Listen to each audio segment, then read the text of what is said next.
All right. Welcome to the Final Fantasy VII Rebirth Spoilercast.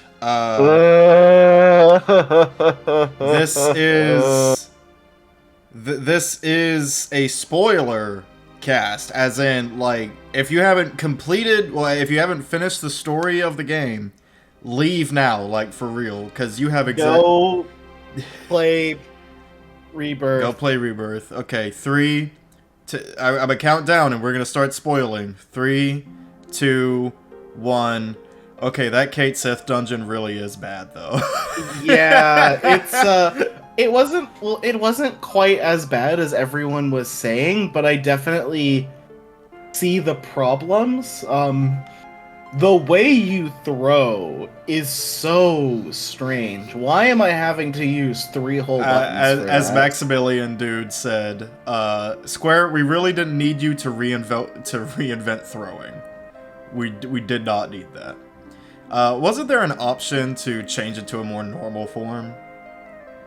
Not for me. I think there was. I think there was like just hold R2 or something. Maybe that's just copium speaking, but my main thing with the Kate Sith dungeons is those like few fights with the adjudicators was a lot to handle for just one character. Especially Kate Sith. Like if I was like Cloud or Yuffie, I could handle it. But Kate Sith is not. He's not him like that. He's a momentum character. The more you play as him or just look up tutorials. He's like Aerith in that he requires a lot of setup, but then he becomes really good.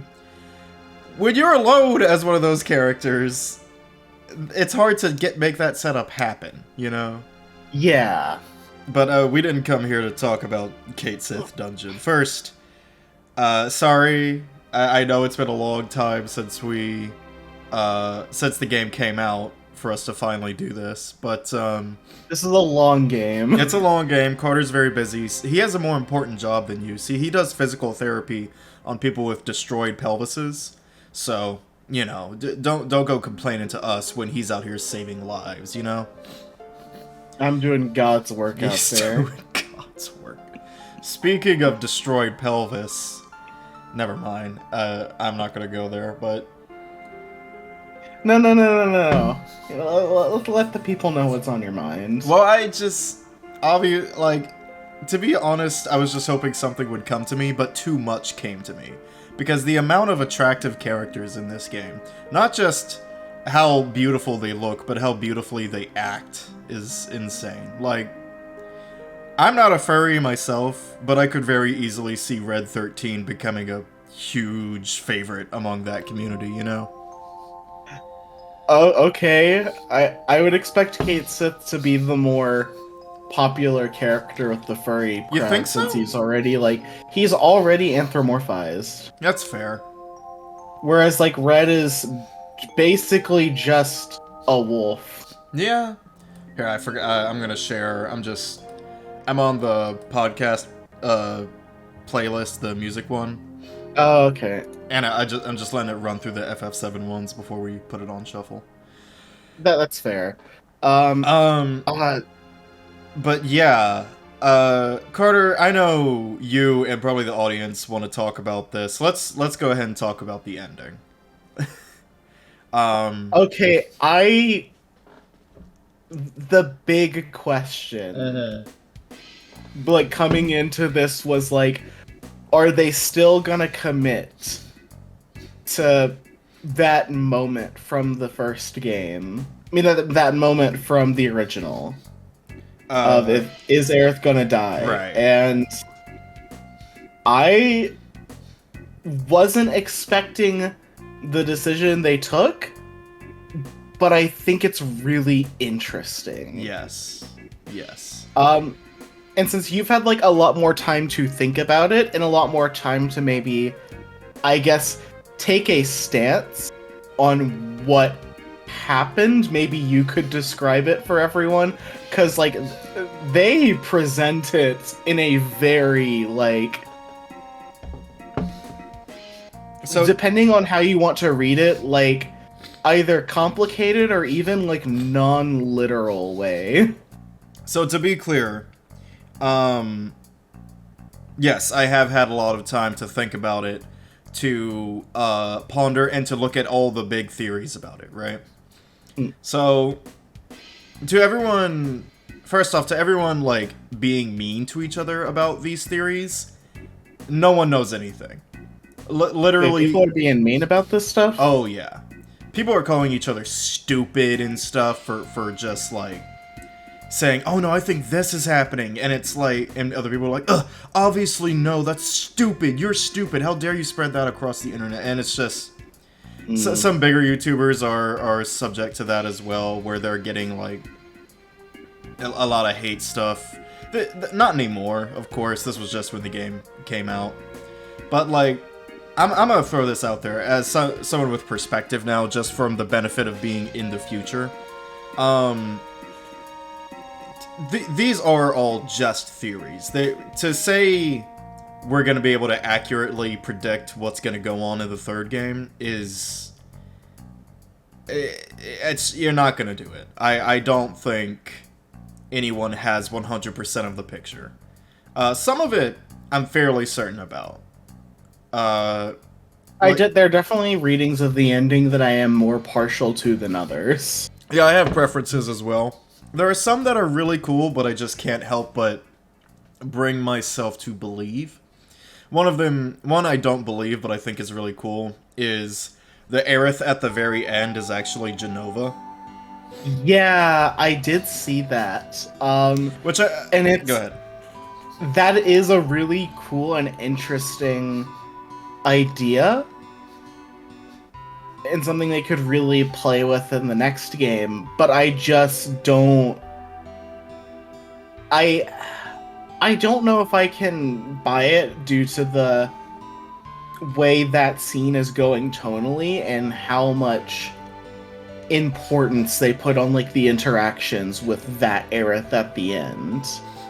So... Also, it's like, the fact that she says goodbye and you have, like, the music playing... like the song that she wrote after they left. I kind of feel like that's a good indication that maybe we're looking at least like a benevolent Aerith. So, but like, do we want to actually talk about like the moment itself first? I mean, just while we're on this track, I guess we'll just stick with this, because I have another thing. One theory I believe a lot more than the Genova one is, while there may be another Aerith that survived in a different reality, right? Or there might be a Prime Aerith or something, the one who helped fight Sephiroth, probably. Yeah. And that might have even been the same one as was in the cave, right? Well, no, I don't believe that. Essentially, while I don't think that Aerith is Genova, I can very easily see that Aerith not being Cloud seeing another reality, but just him picturing her, just him imagining her. Like see, it's a stronger form of the whole Zack thing. This is Cloud's cope. I suppose so, and I definitely see the appeal of that. I do feel like my read on it is kind of the most obvious one, which is I don't know if I think that the Aerith that we see is like another timeline's Aerith, or my reading is that like when he witnessed the point of divergence and he was able to kind of peer into the multiple timelines, I think that might have put him more in line with the life stream and more kind of connected with the planet, and that he is now able to essentially kind of sense Aerith in the life stream. And so they're going to kind of just like they had Cloud getting possessed more and more throughout this game than he did in the original, I think they're going to use that as a pretext to like explain and build up more about how Aerith is able to use Holy at the very end of Final Fantasy VII. God, there's so much to talk about. Because I just remembered the Ultimania came out, and there are some quotes that are like, "Oh, well, didn't they literally say like, yeah, this is still able." The story will still be able to like lead into Advent Children. I don't know about that. I bookmarked it, so I'm gonna be scrolling through quite a few bookmarks here. But and shout out to the translators who did all this work, by the way, of course. But I mean, oh boy, God, there's a lot. There's so much. There's so fucking much, dude. While you look for that, I would like to talk a bit about the whole sequence in the capital as well. And the way they presented it was just... It was kind of genuinely shocking. Mm-hmm. And that, I screamed. Okay, like when you're doing the quick times to break out of the Whisper's hold. Which, by the way, the PS5 controller's fucking adaptive triggers. Oh, they want to make it hard. They made it so hard, it was awesome. Go My ahead. fingers were actually kind of hurting at the end of the match. Yes. Which, like, wow, way to tell your story through gameplay mechanics in a very physical way, jeez.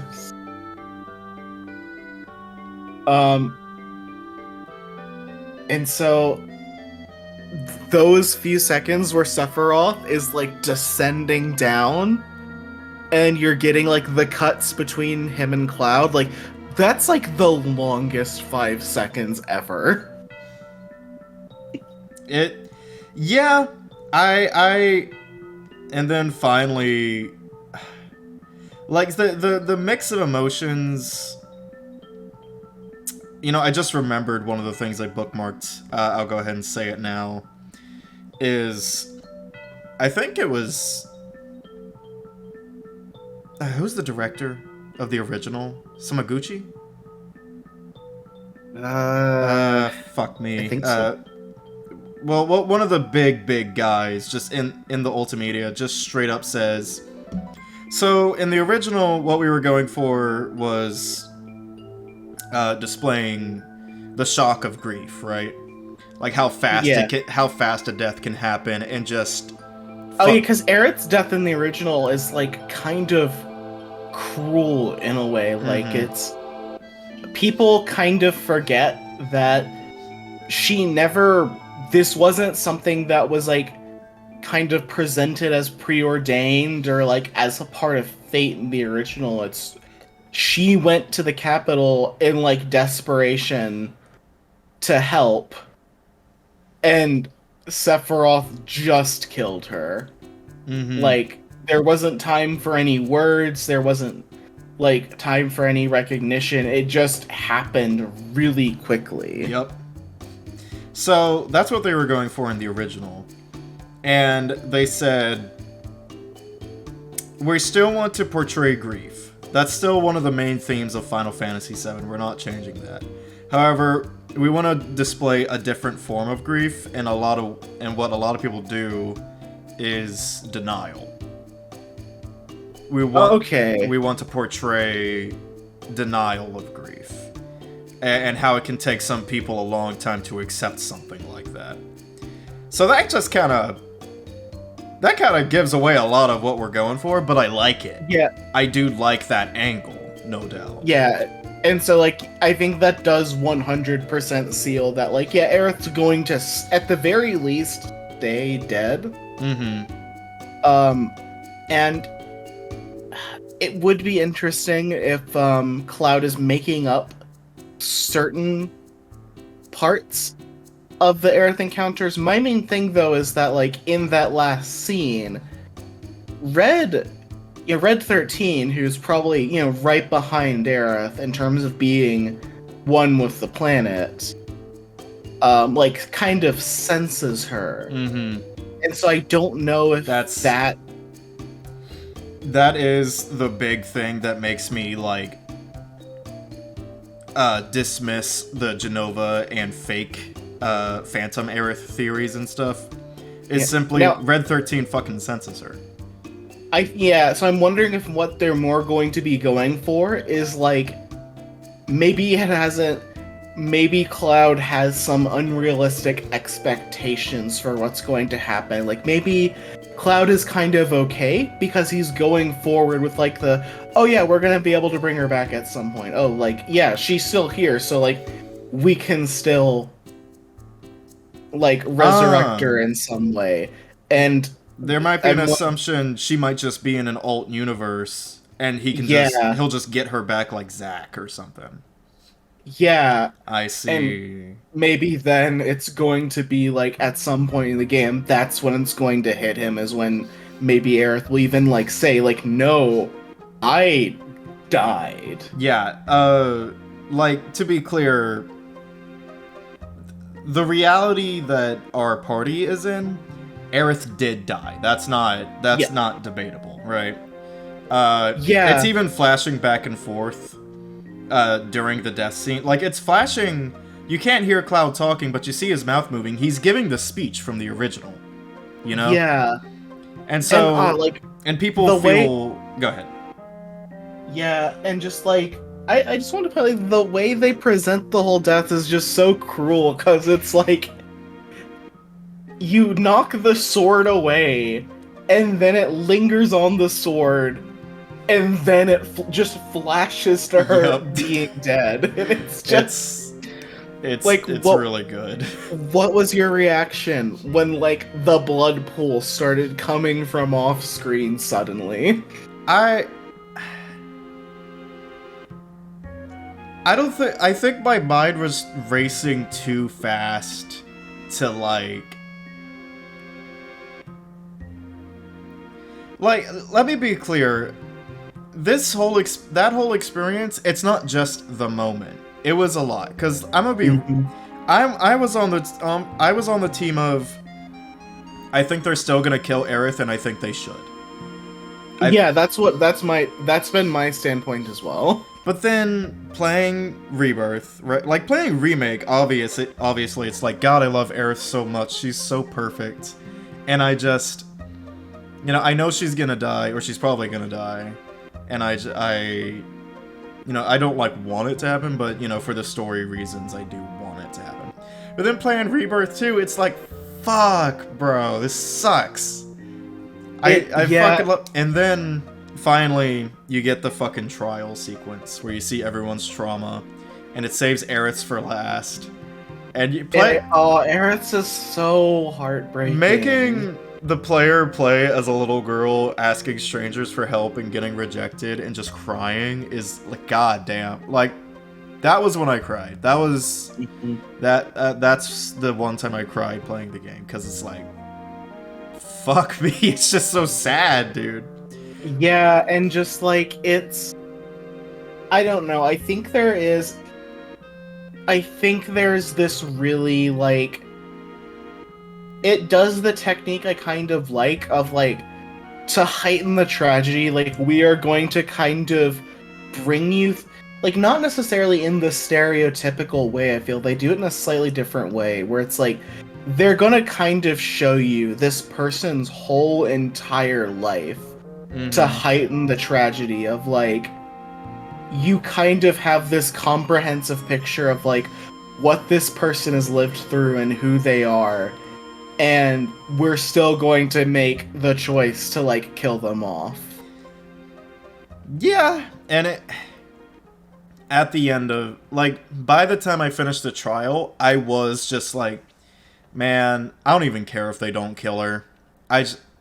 She deserves to live. She really does. And so then Cloud parrying the sword, you know, I screamed. I was like, oh my god, they did it. Oh my god, they're really doing it.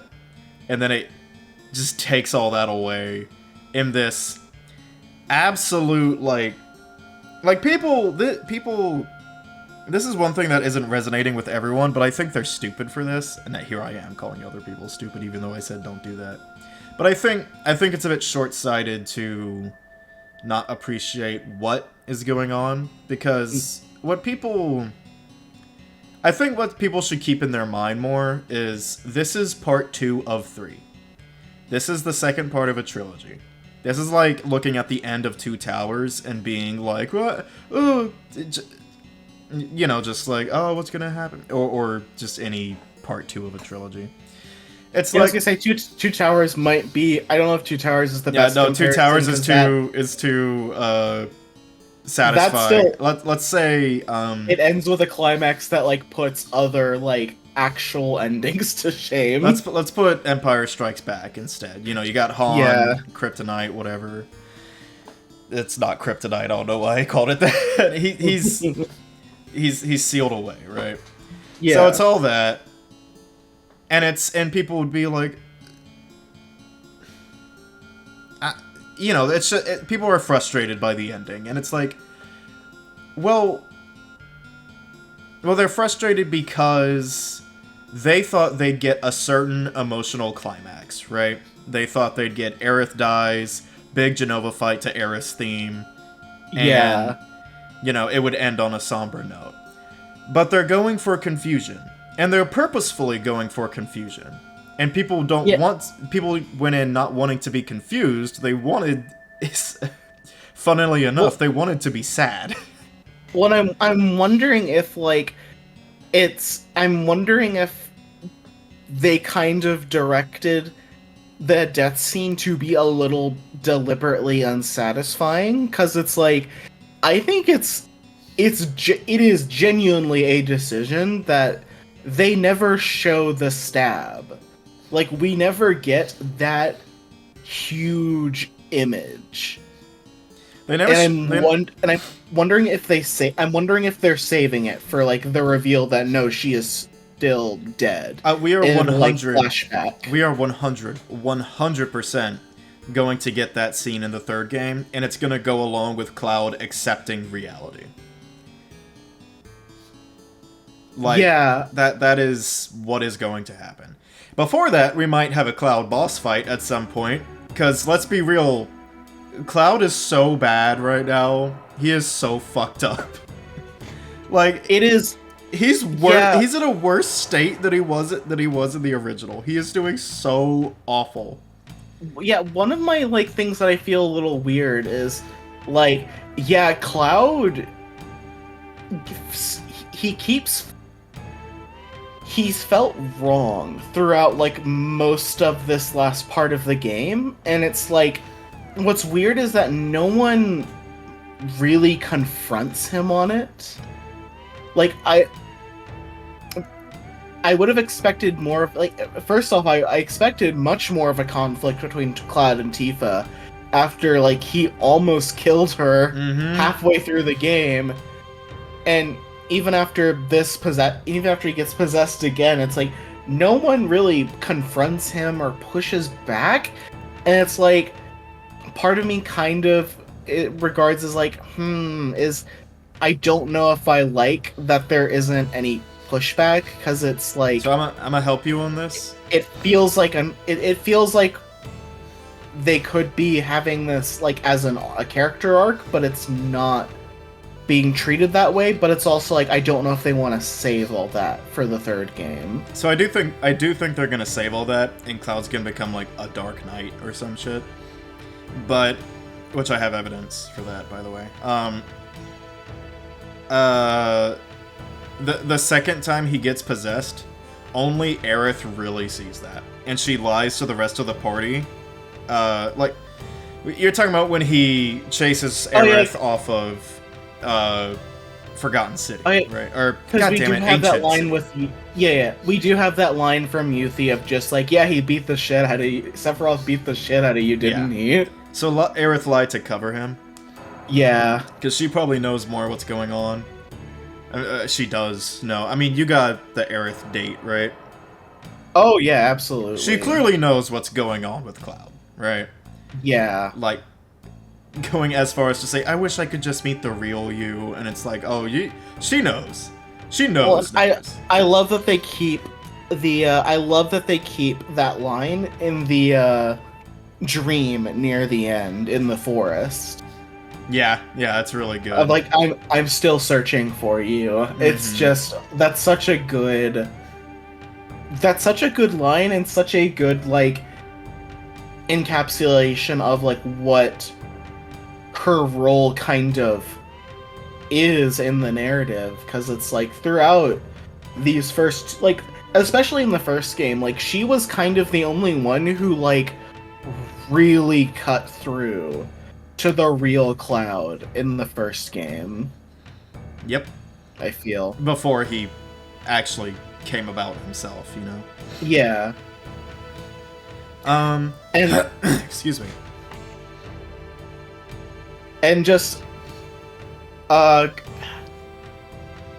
yeah, Cloud just feels so wrong in those last couple of scenes in which he's like,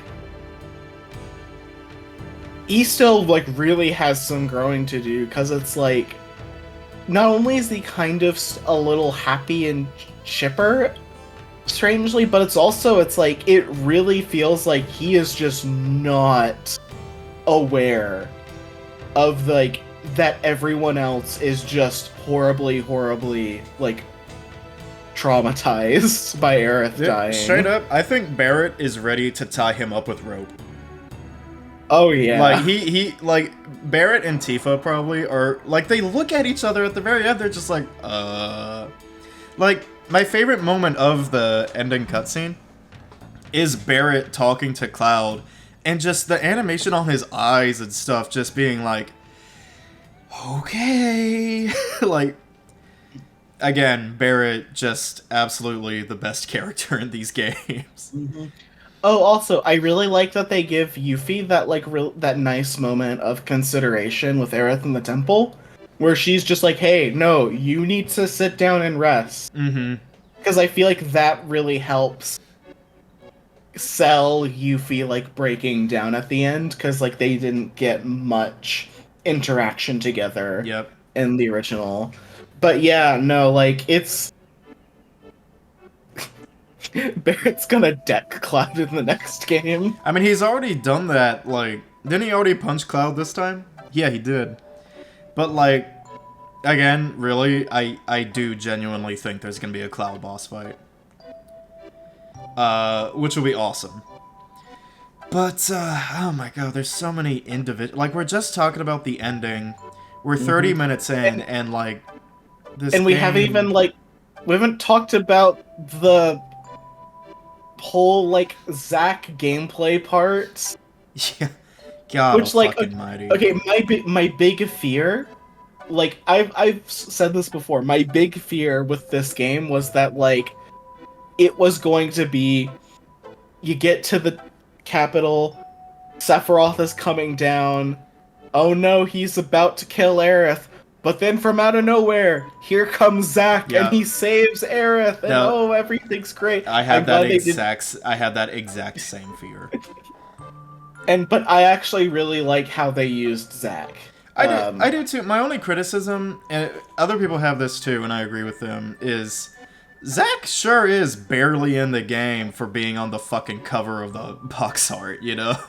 Oh yeah, but he has such a presence. I love the fact that he gets a Looney Tunes getaway from the meteor. Yeah. The floor just drops out from under him. I really like Zack in this game. His voice actor also really got it together. Clearly the voice direction was a lot better, because, you know, this was the same guy in the Crisis Core remake.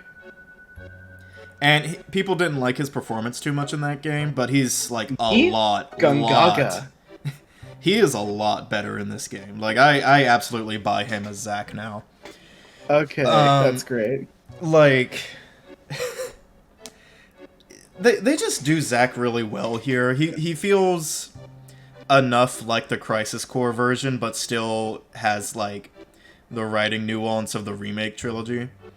Yeah, I really need to go and play Crisis Core now, because I do want to see more of Zack. Yeah, it's worth it.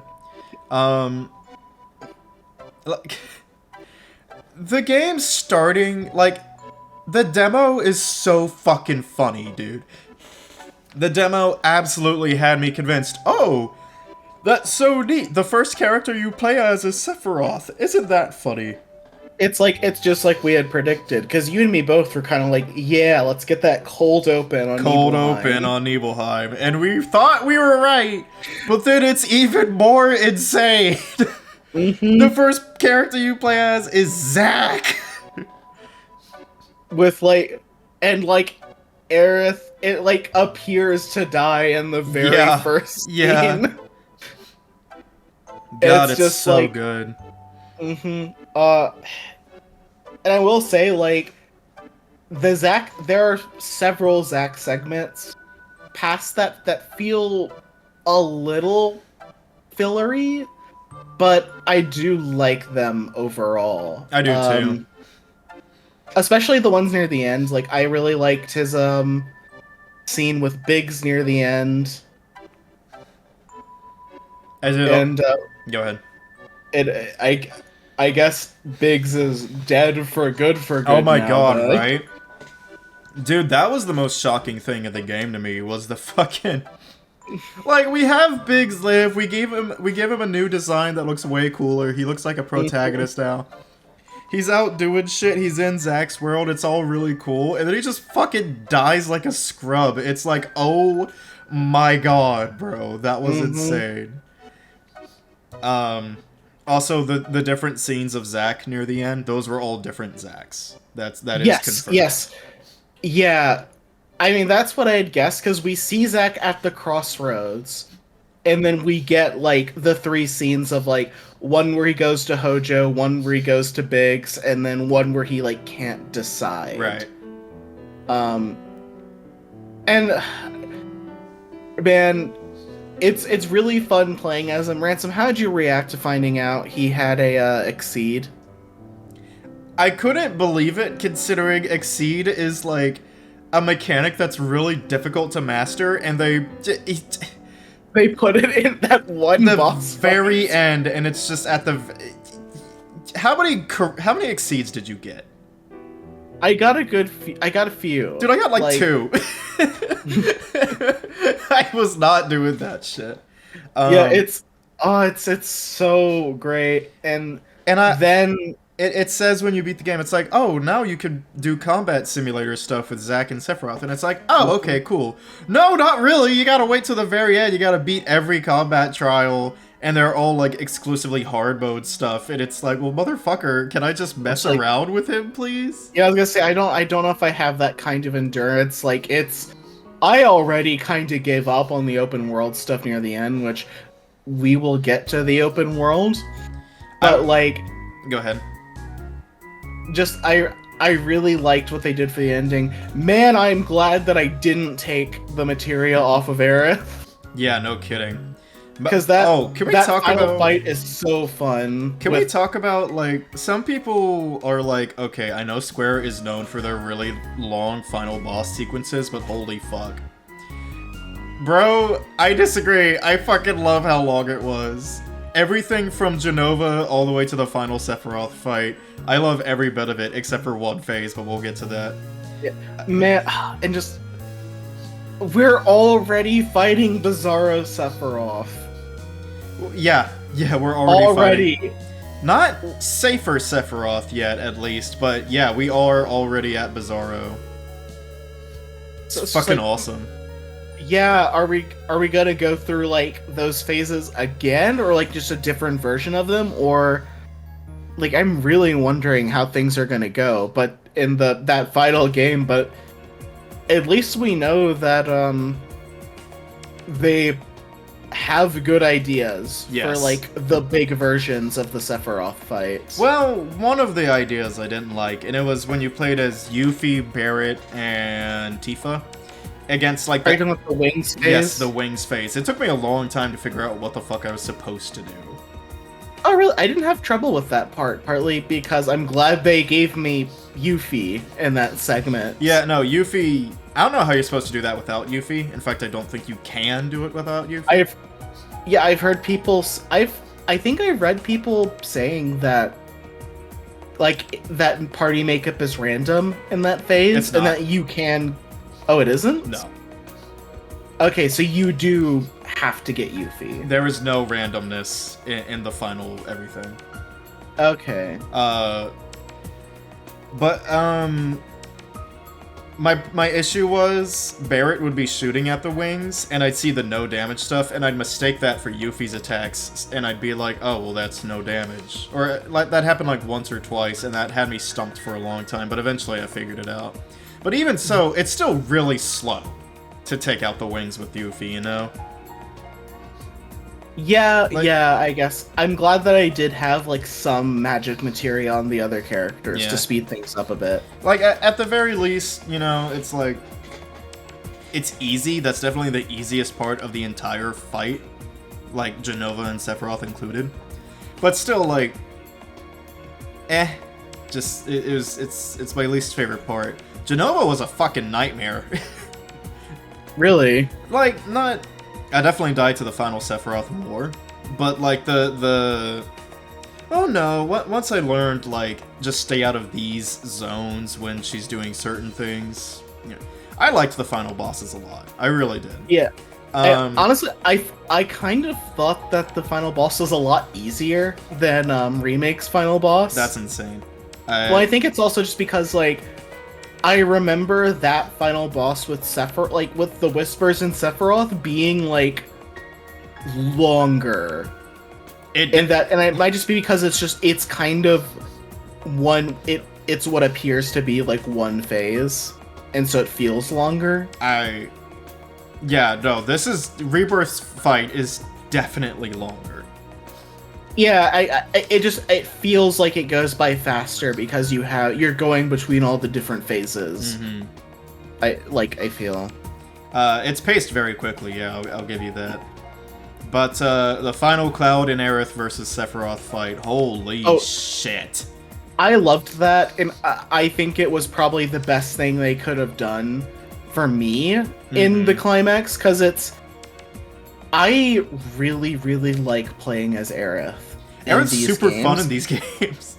Because here's the thing, I think it speaks to, like, there's a pitfall with a lot of, like, action RPGs, in that, like, making a magic user work in an action system is very hard. And I've played a lot of RPGs where it's just like, well, I'm not using the magic character because they control really poorly and don't feel satisfying to use, which is a shame because I like, the magic conceptually. Like, the magic characters are my favorites usually, but they really made Aerith work, and I feel like she's kind of the ideal way to control, like, a white mage or a black mage in this like style of game. Like, they really made it work. They really, really did. She is fucking awesome, and like doing the setup with her is so fun. And it was so smart to make her new ability being able to teleport between the wards.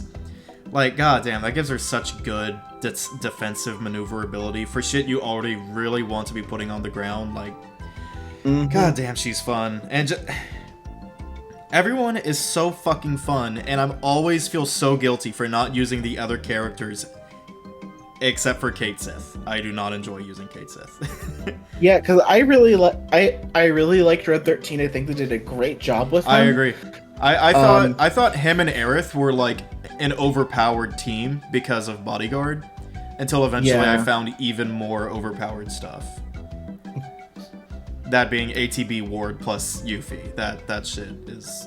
Oh, that probably goes really hard. It's you need to try that. It is ridiculous. It is absolutely ridiculous.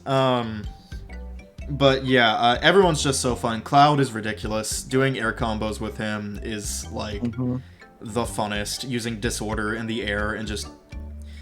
Here's what you do if you don't already know. Infinitely juggle enemies. Here's what you do if you don't already know. Alright? You put enemy skill on Cloud, and you activate Plasma Discharge, which is arguably the best ability in the game, right? I think a lot of people would agree with that. Do you know what have you used Plasma Discharge, Carter? No, I didn't. I didn't Oh, use wow. enemy skill that much because I didn't do. I didn't do the like Chadley combat trials because it's by the time I would unlock all of them, it's like I've already done so much combat. Wow. I don't want to like pause the game even more. That's crazy. That's crazy. So what it is every time you gain a bar of ATB, an explosion of electricity pops out around your character. So what you do is you put on that, you put on haste, and with Cloud, this also works with Yuffie and some of her stuff. With Cloud, you just glue yourself to an enemy, and you just spam Disorder, which refills your which refunds most of your ATB, right? Yeah. So you're just spamming it, and Cloud is just constantly exploding with electricity, and it's a lot of DPS. It's really good. That's really good. You can also put the healing, the what's it called? Where it's the blue materia where every time you use the thing associated with it, you heal a bit. I can't remember. It's called skill healing or whatever, right? You put that on enemy skill, and now every time you pop out the electricity, you heal a little bit. It's great. So talking about DPS, also that DPS check at the very end of the final fight. Yeah, no, that's my only criticism of that is it does not advertise itself as a DPS check. It advertises itself as Hades, as KH1 Hades' fucking desperation move, and I'm just dodging it like normal. I don't know if they changed things, because I think I kind of got it. I think I kind of knew what I was seeing when I realized, like, oh, the stagger bar is a different color. I didn't even notice that. Was it really? So, yes, the stagger bar is blue. Hmm. And it's also, like, it's more animated, I think. I don't remember that. They might have changed that. Call me dumb in the comments if I didn't notice even in the vanilla version of the game. Let us know. Now, I will say, I did die the first time to that, DPS check, just because, like, it is so overwhelming, and I don't know if there's much that Aerith can do in that situation. No, there's nothing she can do. So what I did is I saved my limit in Firework Blade for that, and just right when he starts the DPS check, like, Ascension into Firework Blade is like, oh, okay, I guess we're done with this now. Yeah, wait, you needed to do both? I just all it took from me was Ascension. Or maybe I did cross slash, I can't remember. Because I did go I like sped through that second go of the fight. I was doing so well. I might not have had time to get the second. I might not have been able to get the second limit level. I was doing so well. Yeah, I was fairly underleveled, I believe. But what level were you for the final fight? I don't know. I was like Definitely 40. I was 48, I think. I really have no idea, honestly. But I was dying. My characters were dying very fast throughout the entire final boss sequence. But I handled it. I really had to master the Sephiroth fight, though. I just know the answer to every single one of his moves now, except for fucking Heartless Angel. Hate that move. I think you're just supposed to go down to 1 and deal with it. I guess so, because well, they give you more than enough time to pop a cure. Like, I would literally just have Cloud and Aerith heal themselves, and Sephiroth would never get an attack in. I will say, I have seen someone avoid it by using jump. That's a good, that's a good strategy. Yep. I've also seen someone solo that fight with Aerith. Oh. Which was insane. There was a lot of parrying happening. Also, thank God they put a parry mechanic in the game. That's fun, that's good, that's awesome. I think the parry feels really, really good. It feels fantastic. Everything feels so, like, getting really good with Cloud, which, Carter, you need to go look at Cloud tutorials. I'll send you some if you want. Getting good with Cloud feels like fucking Devil May Cry, almost. It feels like Kingdom Hearts 2. It's awesome. Yeah, I still very much hold that, like, this is probably one of my favorite action RPG combat systems in years. I'll say it is my favorite. I still wish that they would do this for a, like, mainline new Final Fantasy. I like it so much more than 16's combat system. This makes 16 look so fucking bad. Like, 16's a fine game, but this is just like, god fucking damn, y'all. You've had this under your belt, and you let 16 be the way it is. That's crazy. It's also like Square's just been terrified for the last few Final Fantasy games of letting us play as the full party. No, God, I've seen people talking about, like, seeing Red 13 in this game really makes me realize, wow, having all human party members in these past few Final Fantasies fucking sucks, because what the fuck is their excuse? This is great. Red 13 saying, give us the weird stuff. I want to speak to your manager. Like, what? Come on. It's like, just the best. Okay, yeah. And, I think we've said enough about the ending, and so we can cover the rest of the game. More generally. I think they did for Red in this game what they did for, like, Aerith in the last game. Yeah, I mean, go ahead. Hey, we are going to make you, like, fall in love with this character. Yes. And really, like, set the record straight on who this character is. Because it's like, they weren't, like, really giving... Like, I feel like in the original, like, they give you hints of it, but it's like there's just not... Without the voice acting... So I feel like a lot about Red is really lost in transition. Like, you don't get... Because in the Japanese version of the game, he's using, like... He uses, like, an old man pronoun for himself when you meet him, I think. But then when you get to Cosmo Canyon, he starts going by Oira, which is, like... I think, like, one of the little kid, like, pronouns. Yeah, I will say the difference in voice acting, which same voice actor, goodness gracious, that guy's amazing.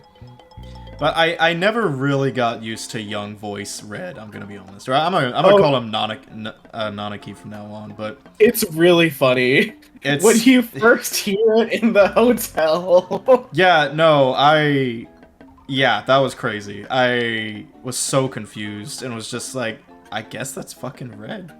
I thought the thought of him hiding his voice was really funny. Him doing a fake cool guy voice.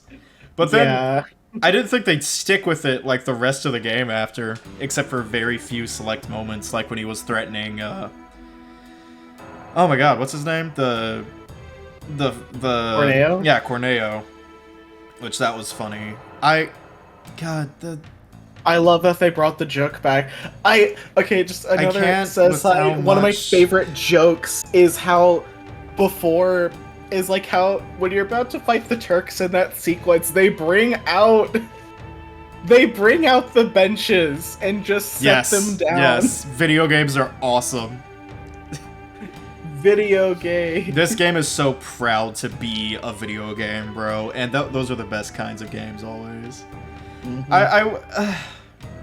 But yeah, no, Red 13 and... This game is so fucking dense. It has so much. Like, fuck me, how long could we talk about Roche?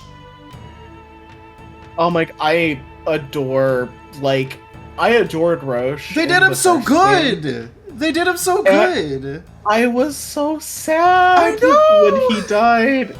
And the fact that I think we're going to, like, I don't think we've seen the last of him. Like, he's still, he didn't die or anything yet. So I feel like we're gonna get at least one encounter of him, now that he's all, like, degraded and stuff. But just, like, I think I do like that they're, emphasizing the whole degradation a bit more in this. Yeah, no, it's interesting. I'm glad. I'm glad too. It's a interesting thing that I guess didn't get touched on too much in the original. Yeah, because I think it adds like this really nice layer to Roche and kind of explains why he is like he is. Yeah.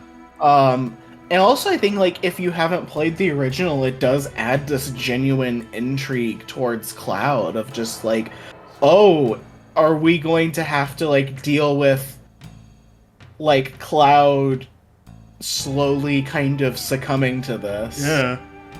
It works as a nice little red herring. He's succumbing to so much right now, bro. Mm-hmm. By the way, I said he might turn into a Dark Knight. That's because there's materia and abilities in this game that are very heavily referenced to towards Dark Knights. Like Prime Mode, for instance, or the Dark Side materia and stuff. Like that's... Oh, when we get that image of like a fully degraded Cloud near the end of the game, I think we're going to see that at some point. You think that's gonna be real? I think that's gonna be real. Hell yeah. Like, man. Oh, speaking about foreshadowing and like abilities, the last ability you get as Aerith. Noble Sacrifice, yeah. Well, the fact that it's a downward, it does like a downward slash on her. Yep. Also, it's just like, come on. I like her new offensive ability, Transcendence. Did you ever get that? Transcendence, is that? You get, I believe that's the one you get at the end of the folios. I don't know if I had a fight go on long enough for my limit gauge to like go all the way to level 3. No, not limit break, just an ability, a normal ability. At the end of everyone's... I don't know if I used it. Near the end of everyone's folios, not the very end, just near, everyone has an actual brand new ability. Yeah. Did you ever see one on Cloud called like Aerial Rave or whatever, where it's an exclusively air move? Which that move is so fucking cool, bro. Yeah, my problem is I think I got a lot of them like in the Temple of the Ancients. Yep. And so I wasn't really... No, I didn't unlock most of them till post-game, but unlike you, I saved most of the open world stuff for after the game, so I've been getting to use them a lot. Dude, Barrett's is insane. Do you want to know what it is? What? Everyone's is insane, really. Okay, so Barrett's is... He just shoots a giant fucking laser, but it takes half of his health. And all of his ATB. That's really good. Tifa's is... It's called Trinity Strike, and it's just a big attack, but you have to press triangle, like, frame perfectly. Or no, you have to press square at frame perfect times for the full attack to come out. Oh, nice. It's really cool. Didn't she have a limit break in the original game that had, like, a little quick time event? Yeah, well, it was the slots, you know? Yeah. But yeah, it's really cool. It's also fucking hard. I think I've gotten the final attack to come out like once, but it's definitely still cool. Yuffie's is insane. I actually haven't gotten to use it yet because it requires 3 bars of ATB to use. Oh, so you have to do the ATB. You have to do the synergy thing. You have to do the synergy thing. Yeah. Which, whenever I have synergy abilities ready, I'm not gonna do the fucking split thing. I'm gonna do one of the big attacks that raises my limit or gives me unlimited MP. Yeah. By the way, if you're not using Quake, you should use Quake. Is that another enemy skill? No, it's just a spell. It's just like Fire or Blizzard. It does non-elemental damage and does a shit ton of stagger. But like, put that shit on Aerith. Because she doesn't really have much in the way of stagger abilities. So I have Quake and Poisona because that's one of the things is, you know how Fire and Ice, Lightning and Wind, There's also Petrify and Poison, which Petrify is just Quake. I put that on Aerith. I added... what's the one where it hits multiple enemies? It's, Amplify or whatever. I don't know. Magnify. Magnify. Put that on there. And then I gave Yuffie a Petrify materia and put Synergy skill on it, which is the one where whenever someone else uses an ability, they will just automatically use that spell for free, which is insane. So here's what you do. Are you ready, Carter? Here's what you do. You activate Yuffie's doppelganger. Okay? Then you put down Aerith's arcane ward, right? And you have both of them on there, and you have Aerith use Quake Aga. Listen, this game runs at a very steady 60 frames per second until you do that. Because you're using Quake over and over again. It's at least that, I assume. It's at least 4 Quakes, and it is it makes it lag really bad, and it kills shit really hard. It is awesome. That's really good. You don't have to put Magnify on there if you don't want to. It's just, you know, it's gonna. Yeah. Also, First Strike and ATB skill, whatever. Like, just the abilities that give you ATB at the start of the fight. God damn, those are useful for, like, Aerith and Cait Sith. Like, these setup characters, if you put that shit on them, there's no... You don't have to worry about setup. Just do it right now at the start, and you're good. Yeah. It's really awesome. And I kind of turned Cloud into a setup character, because, you know, activate Plasma Discharge. I have Haste on him, which definitely put Magnify on Haste. That's not a suggestion, that's a requirement. So do those two, then, you know, you can activate Prime Mode with him. I also have Dark Side on him. You know, I have a lot of setup I can do with Cloud. I could just talk about gameplay shit for so long. So fucking long on these characters. There's so much depth to every single one of them. Yeah, it like... And even I'm not someone who went super hard into the, like, minutiae of the combat system, but I just think it feels so good, and it's still like, I think it's the compromise that they have been looking for. This is exactly what I've been thinking for so long. Is Square, ever since FF4, they've been looking for the perfect balance between action and RPG. That was their answer was ATB before. Then we get to, like, FF13 and stuff, where they're really trying to figure it out, and it's not. You have FF12, which is like a single player MMO party manager. Yeah. And 13 has like the strange combat system. I still need to play 13. And then they just kind of gave up for a few years, and Kingdom Hearts itself was an attempt where they gave up and was just like, it's an action game where you level up. And they gave up again with 15. It's just like, what if we just made a combat system that was bad? Yeah, and 16, they really gave up and was just like, let's just make an action game. Yeah, let's just bring in the Devil May Cry guy. Yeah, and 16 makes me so mad just thinking about all this. Why do they put cooldowns in it? It's a fucking DMC action game. Those don't have cooldowns. It's insane. It's awful. I hate 16 for that. I haven't even played The Rising Tide. I'm probably not even going to. I don't give a shit anymore, bro. I'm tired of doing the exact same sequence of moves.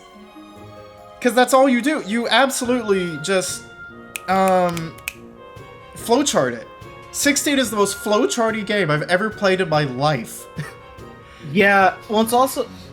Like, man, I do think that this game does put a lot of parts of 16, like, really far down. Like, this has so many, like, you know, one of my big complaints about 16 is, like, oh, we didn't really get any of the nice, like, we didn't get to hang out in any of the cities, any of, like, the big cities. It's like, in this game, it's like, there are so many towns and cities that you can go through. It's awesome. And it really makes the world feel very alive. I'm gonna be real. I'm gonna be fucking real, bro. I'm gonna be so real.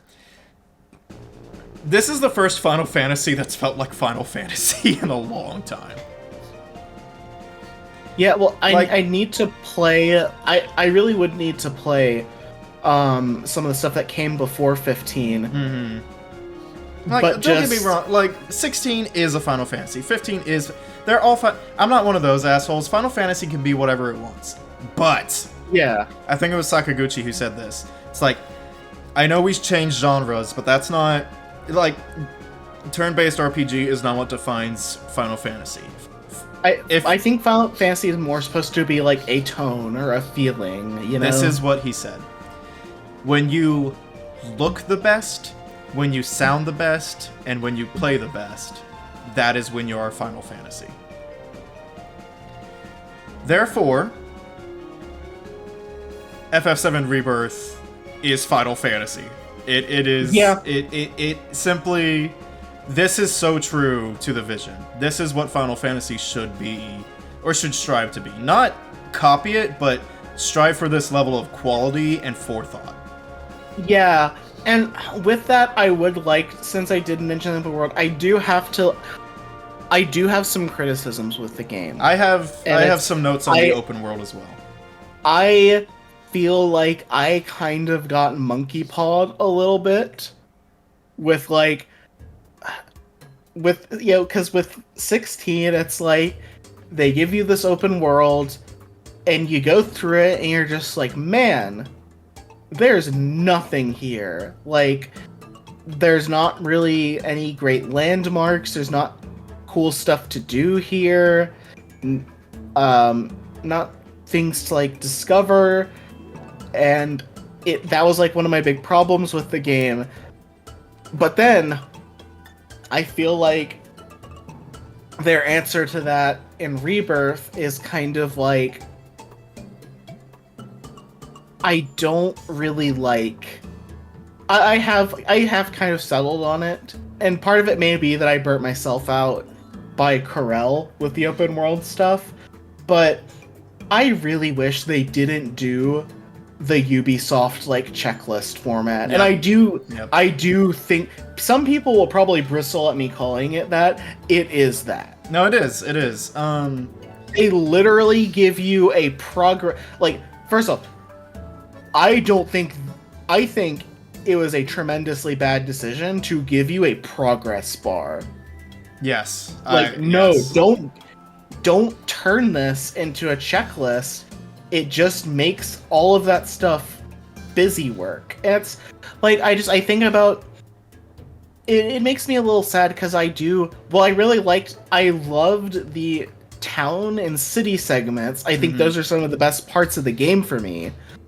I think the open world I feel like the way the open world segments were built, it kind of made it not feel like a globe-trotting adventure to me anymore. It's like, I honestly kind of didn't feel like I was really exploring and traveling the globe like I was in the original. It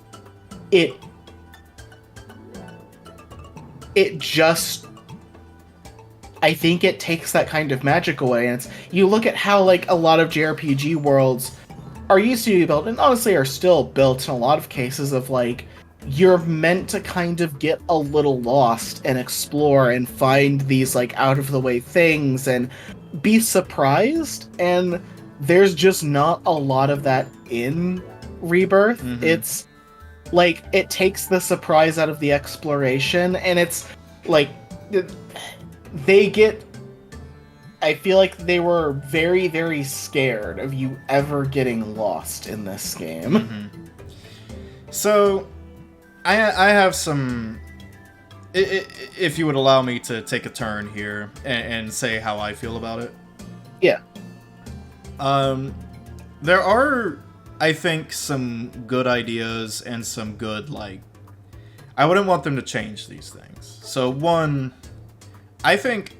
Well, the open world stuff was maybe, like, not the best. I think the side quests, especially compared to Remake, were fantastic. I think the side quests, like the actual designated side quests, were... Yeah. Those were very good. My comments don't apply to the side quests. Yes. I do think those were very good. I will say, I I think the open world stuff, maybe if there was just like 30% less of it, that would help a lot. But, and again, like, in these checklist kind of games, I always take it the same way, which is, I just save it until, for the post game, so that I have my characters really strong and can just go through it very quickly, right? Rather than every single one of these things posing a certain amount of challenge. Because I don't like checklisting. People are like, no, I have to 100% every area before I move on, and I'm like, absolutely the fuck not. That is post-game for me to fuck around while I'm still enjoying the game. And then when I stop enjoying it, I stop. Yeah, it's like I'm not the type of person who ever like 100%ed like the Lego games. Mm-hmm. So it's like some of the things I like in concept and in execution, some of them.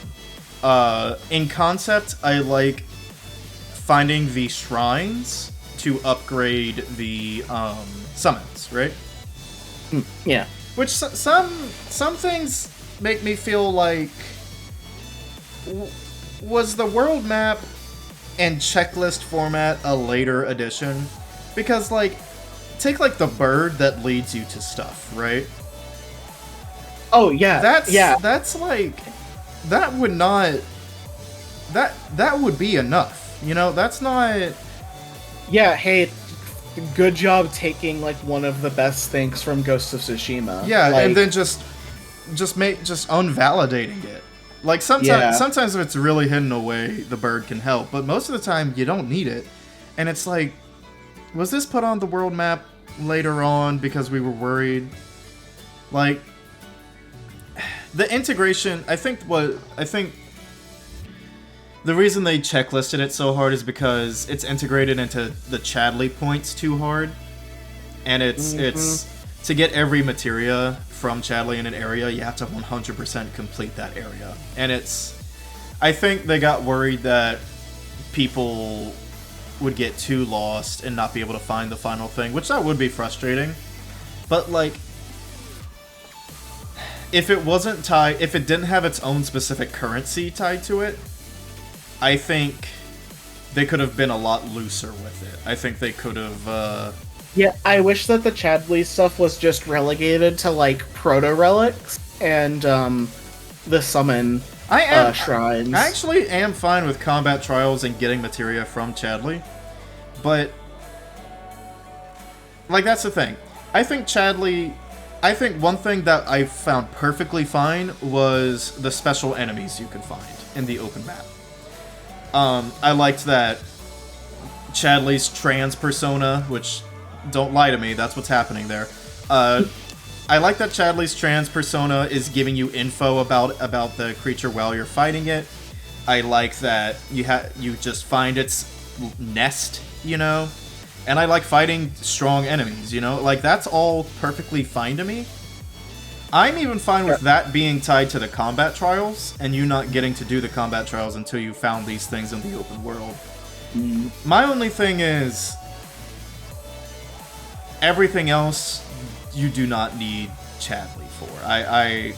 You also, why not just pay Gil for materia, you know? Yeah. Or why not have combat points or something?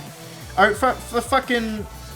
It's just fine with the Moogle coins. Just do Moogle coins or something like that. You know, it's just... The Chadley points being so directly tied to the open world looking around, it's not...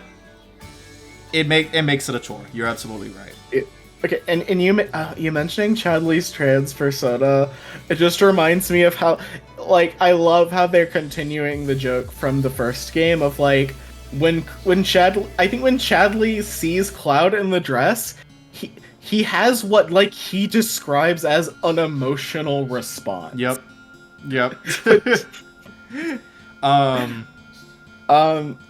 But yeah, it's like, it's like, looking at it from a macro perspective, it's like, what is the open world supposed to feel like, and what is it presenting itself as? And it's like, you know, when you played through the original and you get to the open world, you're kind of just hit with this like vast, expansive unknown, where it's like you don't know what's coming, you don't know what you're going to find, and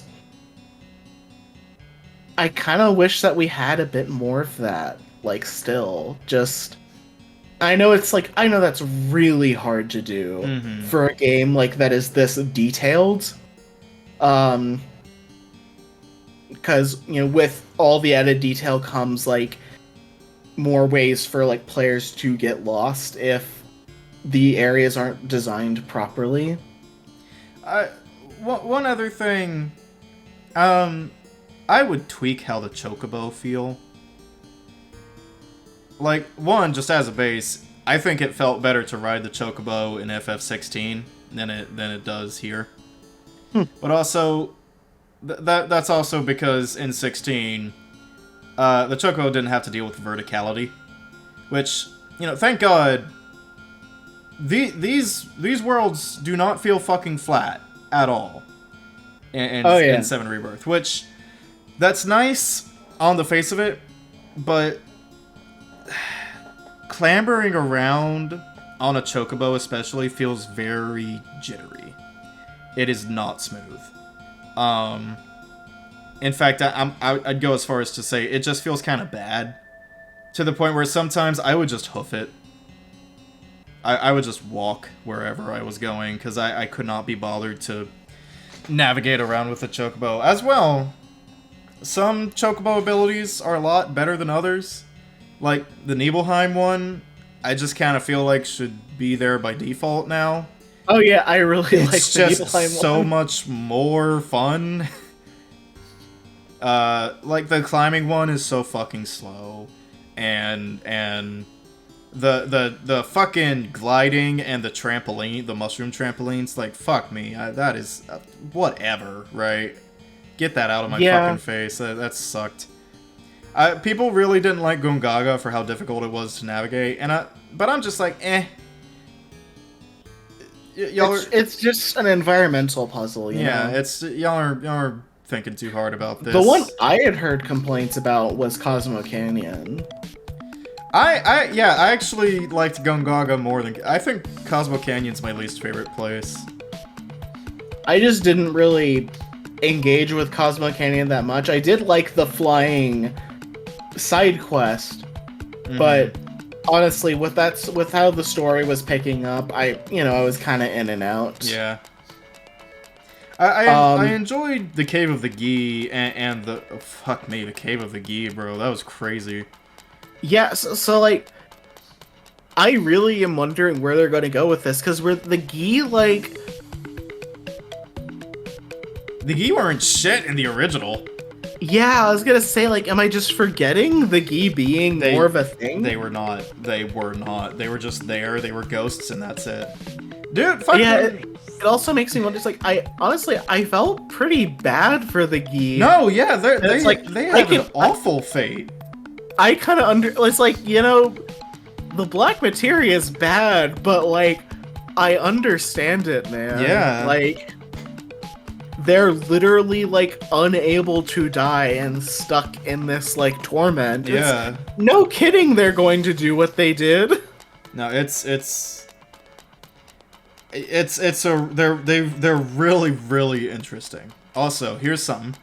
The very first FF7 remake trailer. Go watch it again. The narrator, you know, the one who's like, but there have been whispers. They are coming back, you know? That's Gina Talk's voice. Now, maybe they just... I did catch that. I was like, wait, is this the voice from the trailer? Maybe they're just reusing a cool voice actor. You know, that's definitely possible, but if not... Oh my god, what is the implication here? Who is they? Are you talking about Jenova and Sephiroth? Are you celebrating the fact that shit's gonna go well for you? Like, what is happening? It's all very cool. Yeah, and speaking about looking back at the beginning, I'm gonna go grab some coffee, but I have a few observations that I did want to talk about. Okay. So I'm gonna fill up for just a second. Alright, I'm back. Alright. So, two things, two observations with Aerith that are now like recontextualized.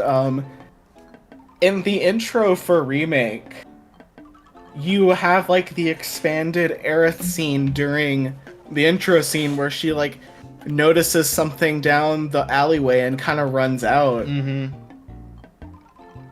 I think that was maybe Sephiroth.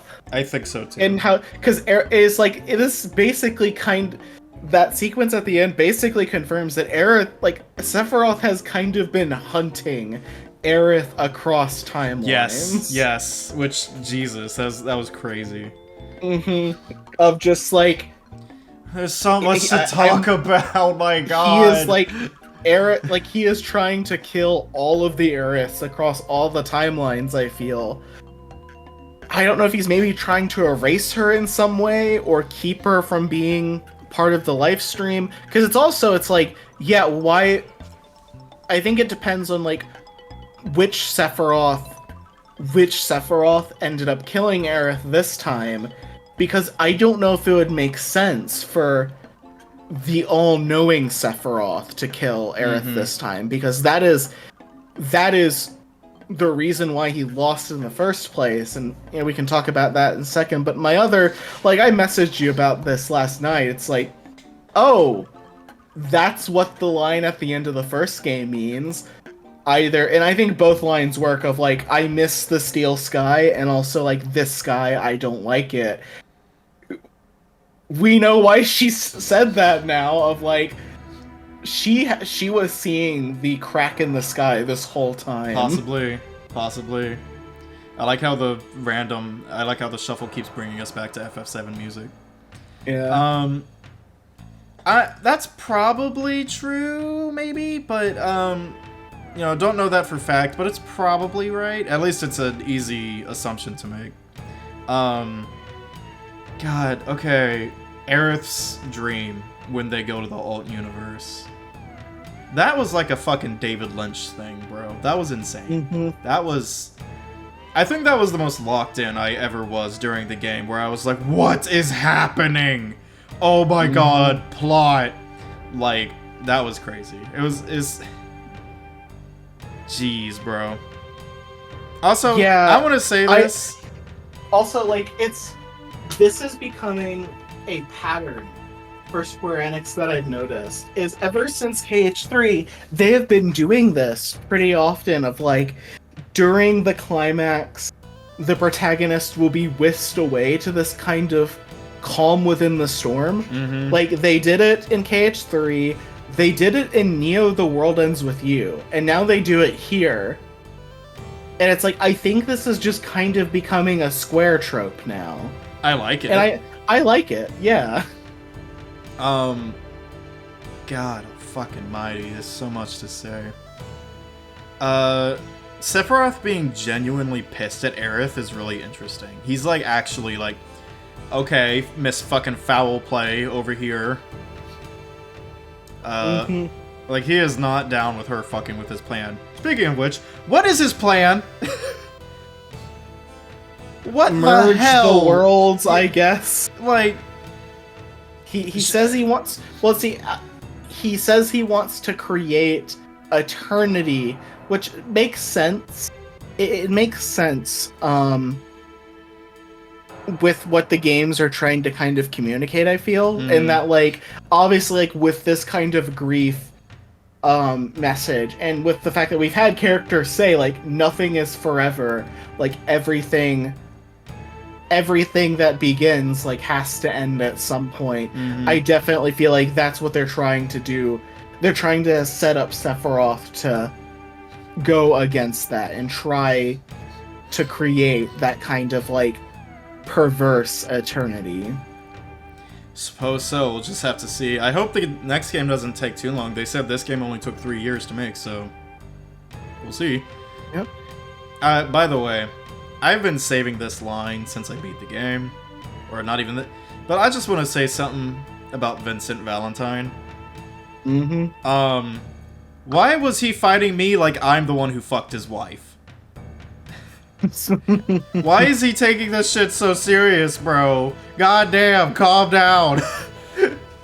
Bro was fighting so hard. But yeah, having a Vincent Valentine boss fight was it was a good idea. Yeah, that was, I honestly, like, I thought it was gonna kind of be like, you interact with him a little bit, and then you kind of go on your way, and maybe, like, when he got back in the coffin, I thought it was gonna be like, hey, interact with the coffin for, like, the super boss, you know? But no, it's... And that Vincent fight is a little tough. Do you know who the super fight is? Well, you probably do know. No, I don't think so. Oh, how much of the proto-relic stuff did you do? Oh, is it the guy in the armor? Do you not know who that is? Well, I know he's in Wutai. Is he the Wutai guy that didn't show up for the Oh, wow, Carter. Dude, that's Gilgamesh. Oh, okay. It's fucking Gilgamesh, dude. Okay, cool. Yeah, VII was one of the only games he didn't appear in, and Rebirth is rectifying that. By having him be part of, like, the proto-relic quest. Okay, cool. So, would you like me to tell you more about that? It's nothing. Sure. It's no crazy spoilers. So what it is, you get all the proto relics, and Gilgamesh is like, meet me on my island, and you take the boat. Fuck me, the boat. Okay, hold on. First thought, my experience with this game was the constant saying over and over, "Oh my god, this game is big. How did they make this game so fast and so big? Oh my god, this game is huge. Oh my god, how much more could there possibly be? This is insane. This game is so big. How is this game so big? Of course it's on 2 fucking discs. Oh my god." And then, finally, after I think this couldn't be any bigger, they give you a fucking boat.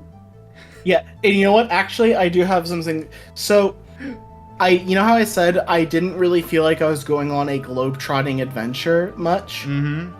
I kind of got that with the boat. The boat? I think part of it might be because the game so heavily segments the regions, but with the boat, giving that, like, little connective tissue did start to do it for me. And so it's like, if we keep the boat, and it's like, oh, I can seamlessly go from Junon to Costa del Sol now. Like, I don't have to do a little loading screen between. Yes. Like, I can just.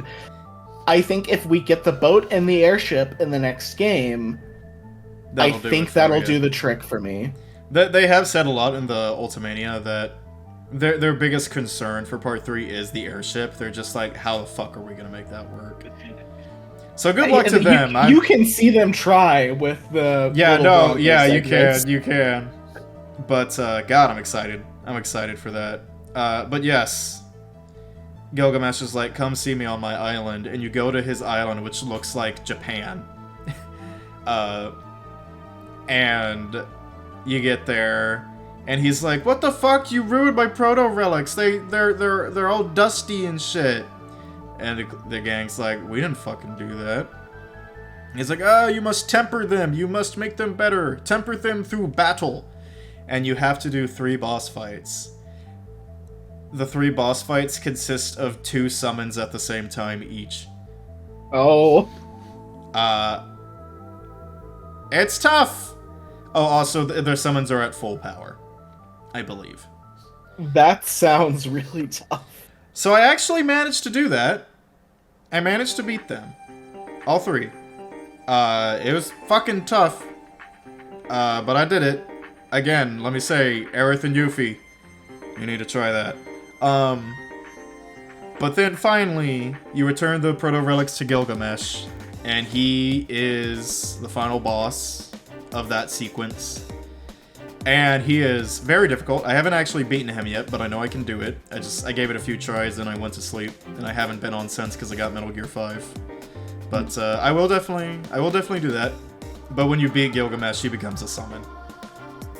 That's okay. Yeah. So, if you're wanting to do something actually fun in the post game, go ahead and do the proto relic stuff. That's always a good time, except for Pharrell. I think it's called Gears and Gambits. That's not fun, but whatever. Gears and Gears and Gambits? It's one of the mini games. It's a lot like Fort Condor, but it's worse. Because I love Fort Condor, and then going to Corel and seeing that the proto relics were like two kind of not great mini games, like bad Shadow of the Colossus, and then just like beat as many Cactuars as you can with a certain character. Have you gotten to Have you gotten to the Aerith Cactuar? Have you gotten to the Aerith Cactuar fight? No. Okay. I stopped after the Yuffie one. I was just like, that wasn't fun for me. It's. I think they're fine, but you need to do the next one, cause they give Aerith a new moveset during that. Really? It is insane. I'm just like, how the fuck did this happen? This is the dumbest use of money I have ever seen. How the hell did they allow this to happen? Carter, they give her a melee moveset. Do you get to finally bonk people over the head You with her? You bonk people with the staff, and L2 and R2 become light and dark wards. Okay. And it is when you're in those wards is when you finally do the projectiles. But like, what the fuck? Why would you do that? It's infinite money. I guess so. For this game. I also have to notice they sure did take away the alternate movesets in this game.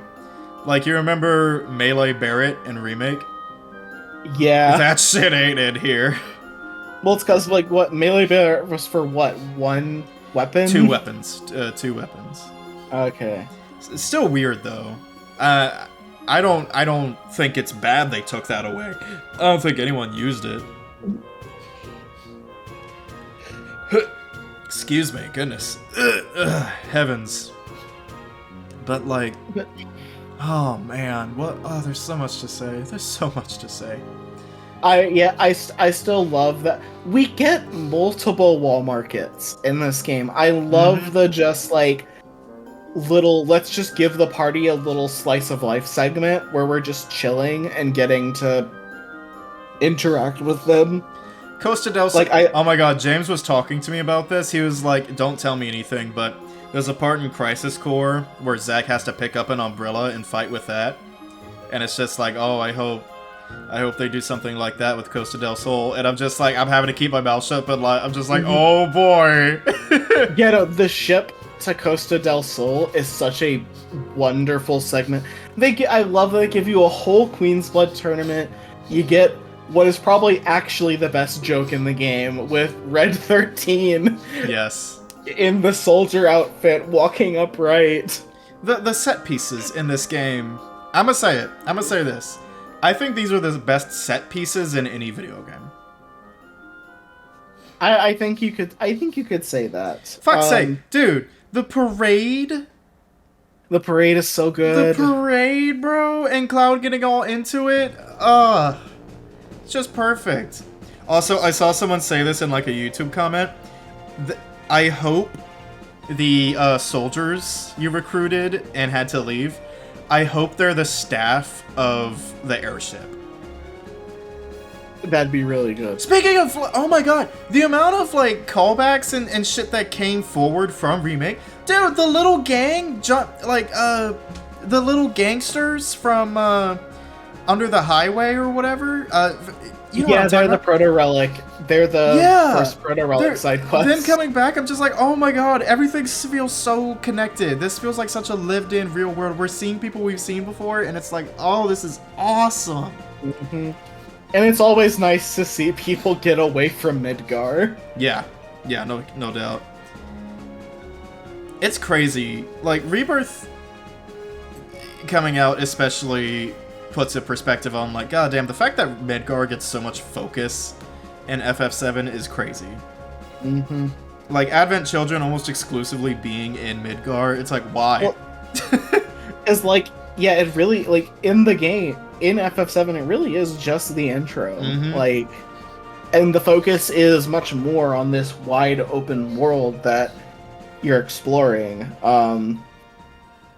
But, like, Midgar just managed to be that iconic, you know? By the way, gotta say, I've never taken so many screenshots on my PlayStation.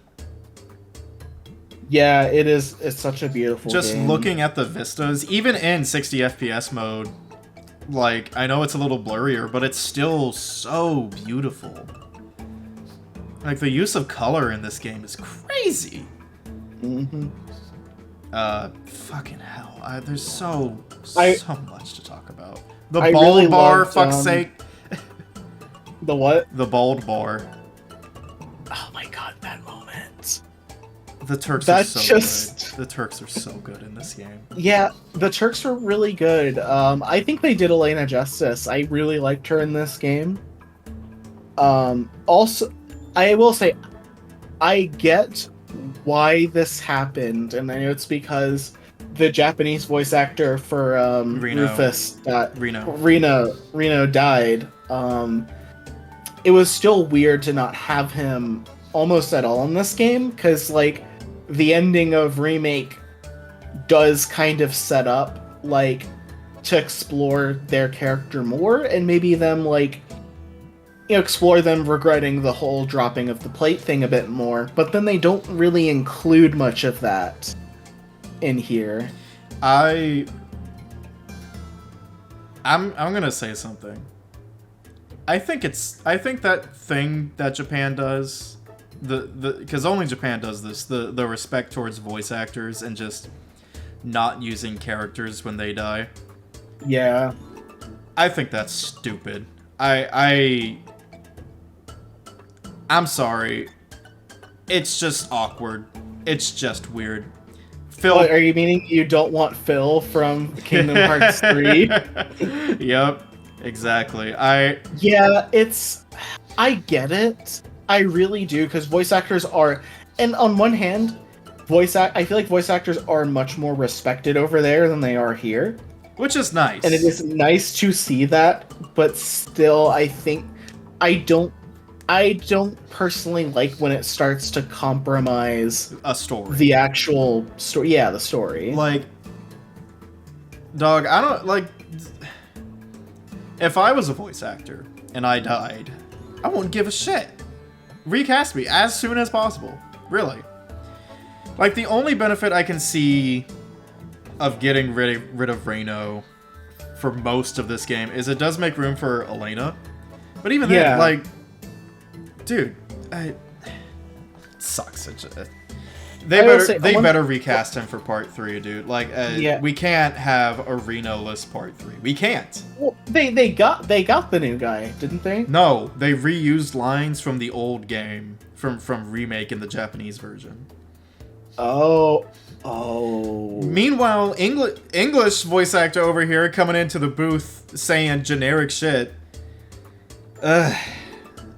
Yeah, I really, because Reno was a really good character in Remake. He was. And I would love for more of him in part 3. And also, I did realize I don't know if we got the scene where they reveal Rude's crush on Tifa. Is that like later in the game, or did they just kind of skip over that? I think I don't know. Hopefully we see it next time. That'd be kind of a shame, because that is something I did like about his character, and that made him, just fleshed him out a little bit. Also, speaking about, changes for characters, how do you feel about Sid? I'm gonna wait on Sid. I don't think he's. I feel like it's okay to say I think he's just a different character now. I like him so far. Like, I'm chill with him being this way if it exclusively continues. But I also am just like, I think I really am going to save Judgment for part 3. Yeah. He just didn't get a lot of room to do anything, Even so, I think he does. Go ahead. Yeah. I think he's voice acted very well, and I think he's very charming and funny. We will see on the rest. I like his design. I'm excited to try to play as him, no doubt, but like I said, we'll see. I can't wait for us to call in orbital strikes with the airship. I hope that is a thing. Vincent, on the other hand, I have nothing bad to say about. I think he is done perfectly. Yeah, Vincent seems like very, very similar, and it looks like maybe they'll use him to get more development for the Turks. I don't know. I think with Sid, it's interesting because it's like, you know, in the original, he was like this grouchy old man, whereas in this one, he's like very chipper and good-natured. I did like the moment he gets with Aerith. I like that he genuinely does just want to help out. Yeah. With Aerith. Because he knows Elmira. Yeah, because he knows, well, not Elmira, but, Oh, yeah, you're right, shit. What's her name? Damn it. Ilfana. Ilfana, right. But yeah, it's like... But it's like, okay, does this mean we're not getting the Rocket moment? It probably means we're not getting the, you know, sit down and drink your goddamn tea moment, which... No, I think we are getting those. Yeah, maybe that'll be like an uncharacteristic outburst maybe in the next game. I really hope this change did not create a domino effect, meaning we won't get Palmer getting hit by a truck in the next game. I really want that to happen. That's gonna happen. I want to see that so bad. Come on, you know that's gonna happen. I don't want it to be in a cutscene either. I want it to be like in engine in the fight. Oh, like you okay. see him start to run off, and it just hits him. That'd be fantastic. I have faith. I'm gonna make this clear. I have absolute faith in Square. They just haven't. Story-wise, I have nothing wrong with anything they've done.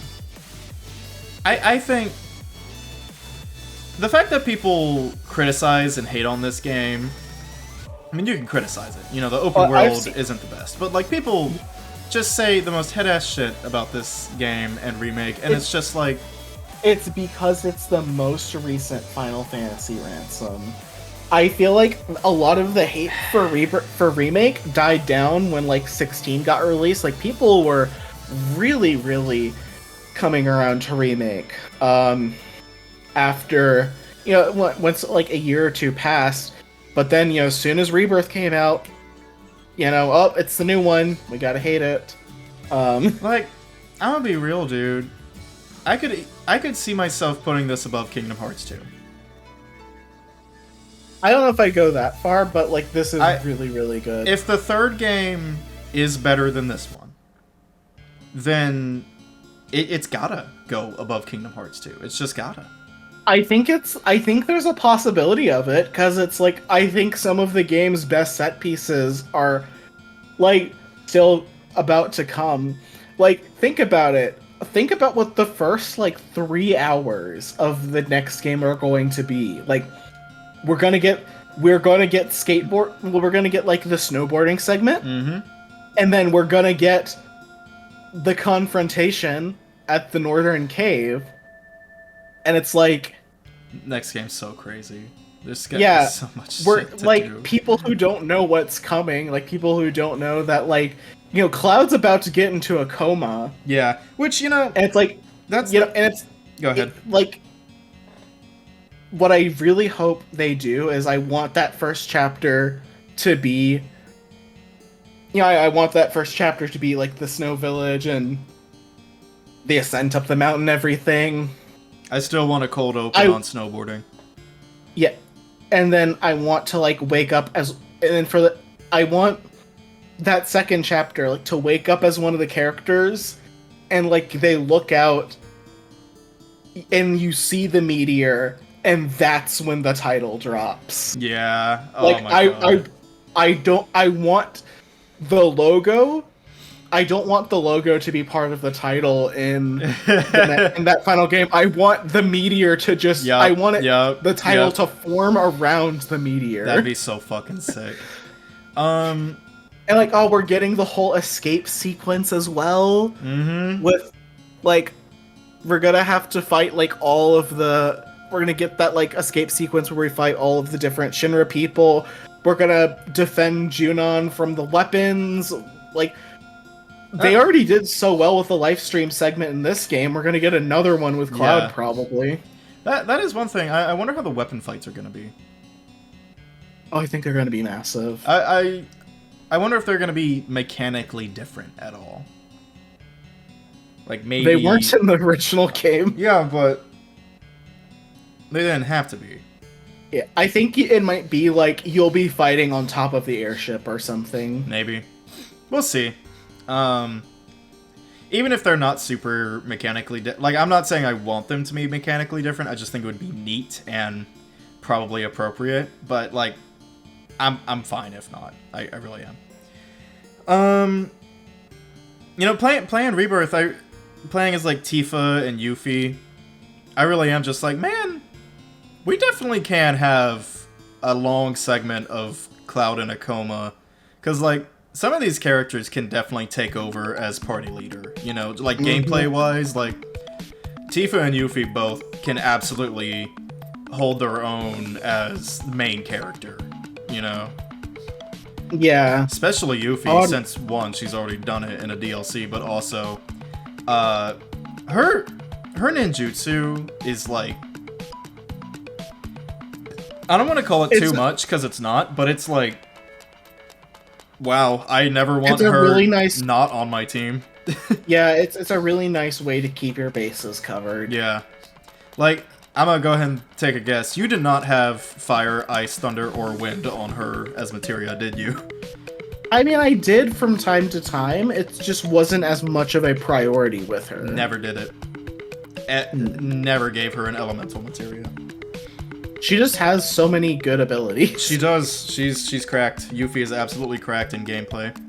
And I came to like her a lot in story, too. They did go in on her being an annoying teenager, but, like, it grows on you. It was still charming. It was charming. I like the dynamic with the rest of the party really sells it. I like how Barrett becomes very, like, fatherly towards her, and that was so good. Cloud kind of big brother-ish, you know? It's very good.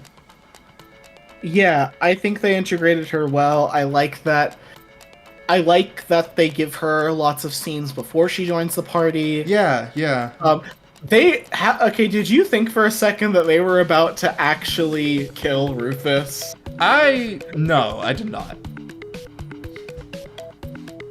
Speaking of Rufus, we're reaching the point in the story of, like, if we're gonna make a big divergence, this would be a crazy one.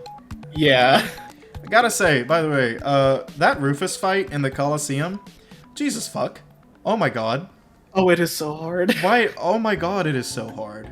It's the Rufus fight in the first game was, like, pretty tough as well. But this one was insane. Mm-hmm. And this is the game where you have counter fire when you have someone with you, which I will say one thing that I do have with, like, the boss design. I think there is a bit too much of, like, hey, I hope you have some ATB right now. Yeah. Because you're sure not gonna have a chance to build it up before this, like, move one hits or, like, almost one hits your party. Like, it's fine to manage on repeat fights, or if I'm, like, playing again, because I know what to look for, but it's like, if I don't know what I'm dealing with, it can feel really cheap for the game to just say, oh, nope, you didn't have enough ATB to, you know, knock an enemy out of this pattern quick enough. Sorry. It's... I can agree to that. I think they leaned a little far in RPG direction with the combat, in that, in the original, you took bullshit attacks and you just had to deal with it, but it was turn-based, you know, that's just how it is. Right. But, like, this time, when an attack is undodgeable, unparryable, and unblockable, that always feels kind of weird in an action game, you know? Well, it's also, I feel like the damage always feels higher, because it's like, because they balanced it around being, you know, avoidable by knocking it out of the situation, whereas, like, in the first game, it would be like, they balanced it around, like, yes, you are going to take this. like you are meant to come back from this. Whereas like in Rebirth, it is very much like, oh, if you get hit by this, like that might be the end of your that might be the end of this run for you. Like, I genuinely don't think moves like Heartless Angel should exist. I think moves like Heartless Angel are okay as long as it's like something you really design around. I don't think it's designed well enough around. I think Sephiroth actually does attack you too fast after that. I think I think it should have been like Kingdom Hearts 2 or like Remake, where you can either attack him to stop it, or if you run far enough away. But you can't do that in Rebirth, to my knowledge. So it doesn't feel. I just really don't think there should be guaranteed damage on you in an action game. Yeah, I don't know if I would be like quite as definite on it, but like I definitely understand where the frustration comes from. Some things like the machine gun fire from the Shinra soldiers, like you can't really avoid that, not perfectly, but it does little enough damage to where it's fine, you know? Also, when you get counter stance. Boy, they make you wait on that on counter stance, don't you? But it's like, when you get it, like, I think before that, like, big fight with like, the 100+ Shinra, like, soldiers. I think it's after that, but... No, I had counter stance for that fight, and it goes so hard during that fight. Bro, that fight shreds them. That fight is so cool, by the way. Mm-hmm. Like, it's so fun to fight that many enemies. That was fucking awesome, dude. I hope we get a few more moments like that in the final one. Oh, hey, what's the blue materia that makes your attacks be the same element as what it's linked to? I can't remember. But you know what I'm talking about, right? Yeah. Yeah, the fire and ice, like the multiple element materias, that works on those, and you just do both. You do both kinds of damage. That's really good. And if an enemy is immune to that type of to one of those damages, or like absorbs it even worse, you just do the other kind. It just cancels it out. Yeah. Okay. So definitely do that. It's very worth it. My Cloud has fire and ice just attacking all the time. It's awesome. Goodness me. There's so much to talk about. This game is huge. I did have one more thing I wanted to talk about with the ending, and it is like, I do have a genuine thing that I think feels off and missing with that final sequence, is that I really, really, like, we didn't get the stab, and I can kind of understand that given the situation. I really, really, really wish that we had gotten the scene where Cloud, like, lets her go into the life stream, like, where he, brings her into the water and lets her go down. I that is such a strong visual, and it kind of creates a question of, like, what did they do with her body? Did they just leave it there? Like... Well, no, I think that's very much on purpose. I think that's very much part of Cloud denying what's going on. And, like, does he just block out the memory of doing that or something? Yes, he's absolutely doing that. I do think it takes a bit away from the emotion. I think that's intentional. I think the emotion is supposed to be taken away. I think confusion and everything but satisfying sadness is what they're going for here. Okay. And I think we will get that scene in 4 years. I hope we get it at some point, because I feel like that's, like, more than, like, the actual death part. Like, that is the moment that, like, that's the moment that really gets me. Mm-hmm. No, that whole sequence. I agree, but again, like, I really, really think we will get all of it next time. It might even be in the live stream sequence. Who knows? Maybe so. But, like, I get, like, what they're doing with the remake trilogy, just this whole changing of fate thing, right? It's all... I have realized this, I believe. And I think I'm right. The reason they're doing it is so... Are we getting, like, the exact same songs over and over? Yeah, we are. Sorry, audience. Let's, we'll try this. I think that, Shuffle is all... Okay, yeah. I believe. Here's what I believe. I think they're doing that. I think they did that, and they're doing this thing too, to recreate the feelings from before, but make them real. Because if... There's two main spoilery things about Final Fantasy VII Original, and it's that Aerith dies, and that Cloud isn't really himself. Yeah. There, with the changed fate, they put the possibility of her surviving in our heads, which gave us hope. And now they have taken that hope away, and the shock of Aerith dying is refreshed, and it is real, and it is sad. So they recreated that feeling, and now we have an unreliable narrator once again. We don't know what's going on with Cloud's head. We don't know if what he's seeing is real, if what he remembers is real.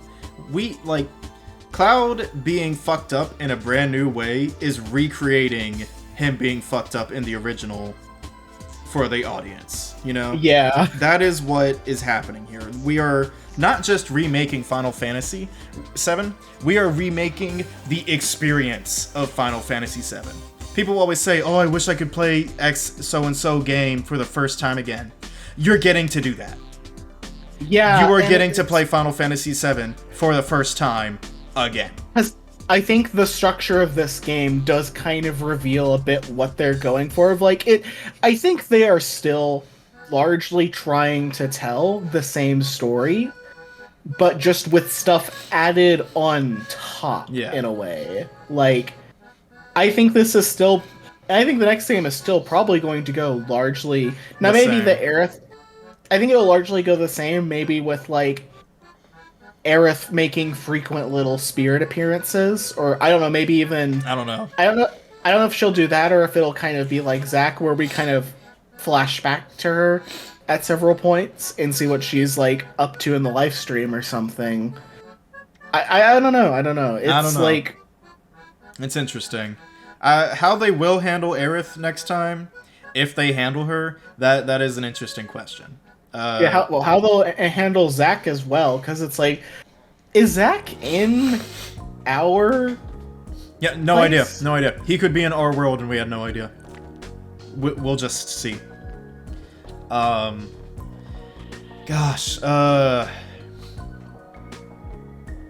goodness me. Here's one criticism I can get behind.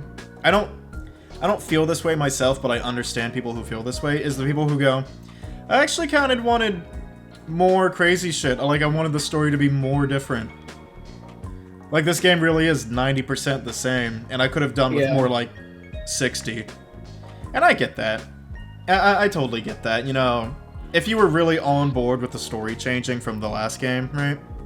If you were like, oh yeah, different fate, now it's gonna be new, it's gonna be... And then you get hit with mostly the same stuff. I can understand you being like, oh, okay, well... I think what helps with that for me is, like, the fact that they've just added and filled out so much on, like, you know, giving us, you know, your Costa del Sols and your, you know, Golden Saucers. Like, you're getting to see these characters in a much, like, deeper light than you previously did. I definitely agree. I still think there's enough new content and just refreshed old content to absolutely... I just enjoyed myself the entire game. I really, really did, except for the Kate Sith dungeon. But I really did enjoy everything besides that. But, like, I keep shitting on Kate Sith gameplay-wise. I love his character. I love his characterization in this game. Oh, yeah. It's really, really good. Yeah, he's fantastic. And I like Reeve and everything. I wish we got a little more of Reeve himself, but yeah, you but know, it's they're fine. saving that. Yeah. We got a lot more of him in the first game, ironically. Yeah. I'm really excited to see how they fill out the characters in the next game. Like, if they give everyone those individual arcs again. Because I know, like, one thing they're probably going to do is, like, I feel like we'll probably get a moment in the Return to Midgar where Barrett goes and sees Marlene again, finally. Mm-hmm. And that'll probably be where they fill out, like, they finish out his character arc.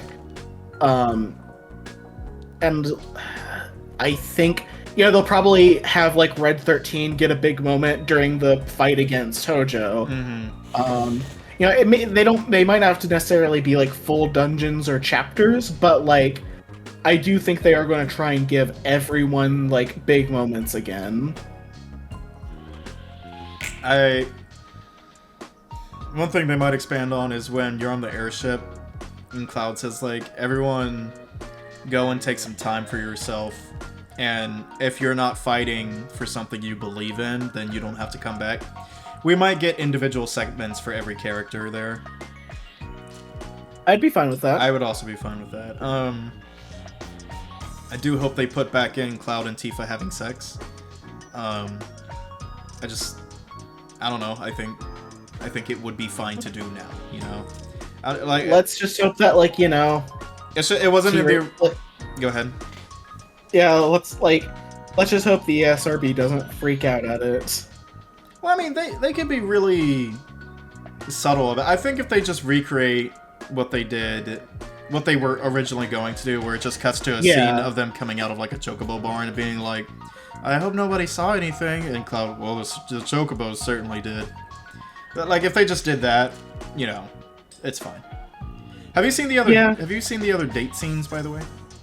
No, I haven't. You should watch them. They are. Some of them are really cute and wholesome. Some are like, oh wow, and others are like, oh, you put that in an optional cutscene? Okay. Oh, like what kind of stuff? Red 13's specifically is like, oh, that is what feels like vital information. Oh. What kind of vital information are we talking here? Cloud? I wanted to tell you this. Aerith and I, we could see the future, but then the Whispers took that from us. Oh! Okay! Yeah. Just confirming, like, actually confirming that. Yeah, no, he says that almost exactly, so you should go watch those other ones. The Barrett and Yuffie ones are really wholesome, and the Tifa one is like, oh. So, you should watch those. Oh, and did you know there's a Kate Sith one? Yeah, and isn't it like, it is, you get on Vincent and Sid as well? Yeah. It's really funny. I should give Kate Sith another real try in combat. Apparently, putting magic on him, magic elemental materia, you can get it to where, like, both he and the Moogle cast at the same time or something. Oh, something like that. I don't know what's going on with that. I feel like Kate Sith is just a very, like, high skill character of, like, you need to have a game plan with him, and you need to really understand how to use his kit. Well, I looked up a guide. I looked up a guide, and there's a few key things, such as some of his folios and some of his weapon abilities are like they just increase luck. And you before you even start fucking with him, you really want to unlock those and have those equipped, and then put some luck up material on him, and then so he gets the, like, good outcomes. Yeah, he's like, yes, exactly. Especially, like, it's like Moogle Punch or some shit, where it's just he just winds up and does a punch. When you have good luck on that, it does really good damage, and so you can just have it most of the time do really good damage when you do all that. Otherwise, I don't fucking know, man. The summon thing feels like cheating. The summon thing? One of his abilities is he just can do a summon. Whatever summon he has equipped in him, he just brings it out. And I'm like, that feels like cheating. That's kind of crazy. It's only for one ATB gauge as well. Yeah, that's what I'm saying. And it's just like, maybe like I think there's like a cooldown and it's a really long startup animation, but still. It feels... Oh, and another thing that I didn't know, Maximilian dude told me this in a video, not personally. No, you're friends. Kate Sith has like a Dark Souls dodge, like with invincibility frames. Man, I wish the other characters kind of had that. Hold on. It's not what you think it is, because dodging with him just unmounts, right? Yeah. It's just tapping left or right while on the Moogle. He does this like twirl, and it is invincible, or something like that. I haven't even tried it yet. I could be talking out of my ass, but apparently that's a thing. So again, all these characters have infinite depth. Just infinite depth. There's so much to them. Did you know that Cloud, one of his skill abilities, one of his ally, what is it called when you hold block and do one of the moves? Yeah. Synergy skills. Affinity ability? Yeah, synergy abilities. One of his synergy abilities, he has one with like Barret rather, where he deflects the shots at enemies. Okay. So he does it 3 times, correct? Yeah. Wrong. You can do a 4th one by swapping to Punisher mode. Ooh, that's good. So you go bang, bang, bang, press triangle, and he does a final one that hits harder. And it's just, there's just shit like that everywhere in the game, dude. I need to use the restroom for a second. Okay. Alright, so more editing work for you. Yep. Alright, I'm back. Hello. Hello? I wish I could say I thought of things to say. I feel like we've kind of run the gambit. But there's still... ha. This game... I will say this. Playing it for the first time was very interesting. Like the first few hours, because it wasn't until I got to the coal mine. What's it called? Oh, the Mithril Mine. That's the first like proper dungeon. Yeah. And that was where I was like, oh man, this is a sequel to Remake. Because that was the first thing that really felt like similar to Remake, right? Because before that it was just Sephiroth stuff, and then open world town, and then open world, and then finally the Mithril Mine, and it's like, okay, so there are still elements of Remake here that I liked. The dungeons are very similar to how they were in Remake. I really like the Mithril Mine too. Yeah, that was a fun little segment. I think I liked most of the dungeons. I think maybe they went on like 10 minutes too long, most of them. But I do think it really helps that you didn't have back-to-back dungeons. Yeah. Like you did in Remake. I agree, but even so, I do feel like I was getting tired of them by the very, very end of each one. I was surprised by how much I really liked the temple, and like how okay I was with how long it went on.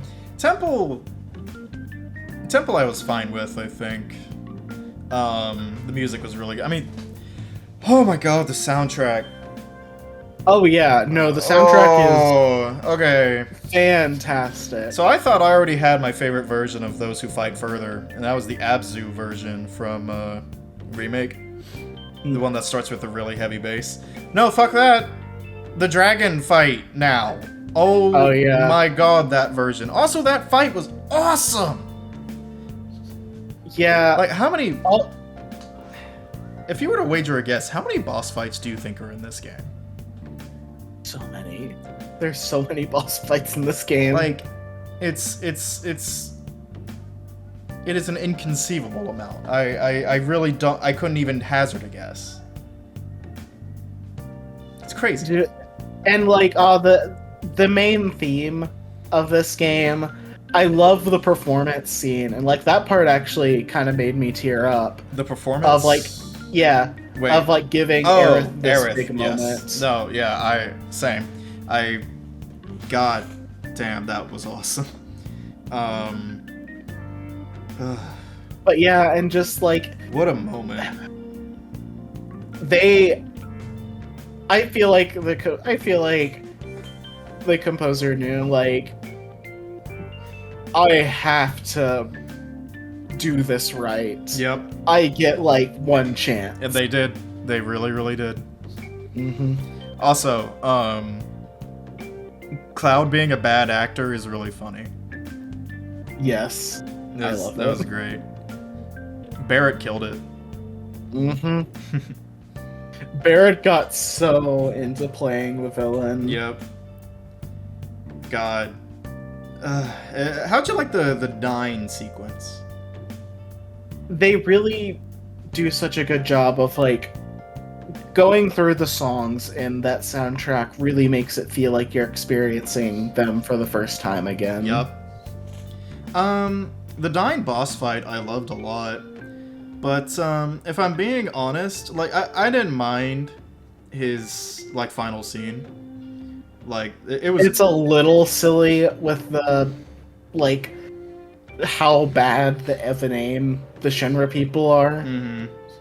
It reminded me a little bit of I've talked about this a lot with James in we really like the science adventure series, and in Steins Gate Zero there is like this infamous set piece that the show and the game keep coming back to, which is like this one person on our rooftop taking on like several armed people, like barehanded, and they just keep like missing, despite the fact that they could like obviously have shooted that person at any time. Mm-hmm.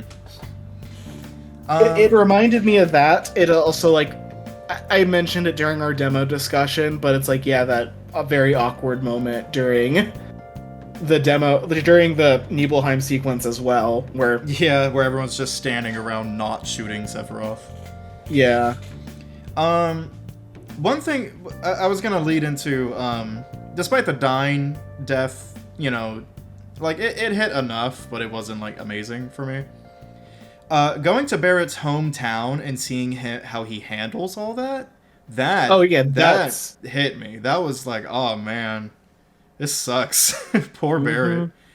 And him just choosing to deal with it, just take it rather than like fight back, you know?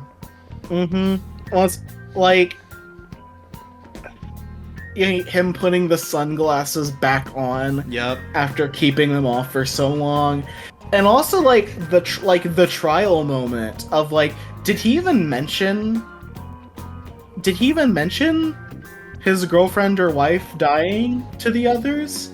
I don't think so. Or is that something like he is just, or is that just something that like he is not wanting to talk about with the others even still? Well, he talks about his wife to Cloud during the date, but I don't think he mentions her dying. Yeah. But yeah, no, I don't think he ever talks about it out loud. Which, like, man, just Barrett carries a lot of guilt. Yeah, well, actually, it's also like, oh man, speaking about carrying, it's like that's also how you know, like, they really have like character development to go at the very end of the game, because they bring that up again, and Cloud is just like, yeah, I can carry it. When it's like, no, you're supposed to say, but you guys, you know, I can do this because I know you guys here will help carry the load as well. Like, him saying at the very end, like, no, just the nonchalant, like, you know, oh, don't worry, I can take it. I would go as far as to say Cloud is creepy in the final hours of the game. Yeah. By the way, it's hard to hear, but there's YouTube videos. During some of the final fights, like with the dragon and stuff, Cloud's voice actor is not giving the usual battle lines. He's giving different ones, and they're all insane. Yeah. Like he starts laughing and shit, and it's crazy. It's awesome. Well, I know one where I think there's one where he is just like very bluntly telling the enemies to die or something.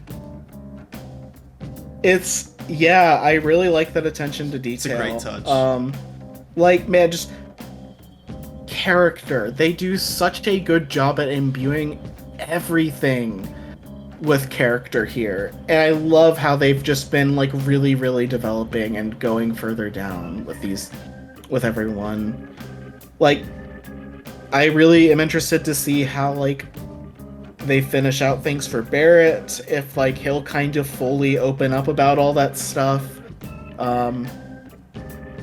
Just I'm very optimistic about where they go for the last game. I think that now I do wonder if they want to make it seamless with the airship, I'm wondering if this might be like a PS6 launch title or something.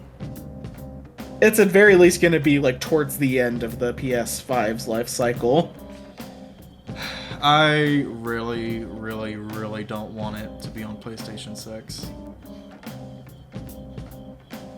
I just...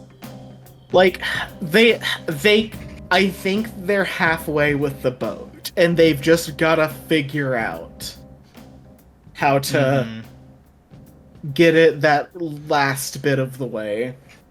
I worry about how long it will take to make the game, you know? But, like they said, it only took them 3 years to make this game, which, what?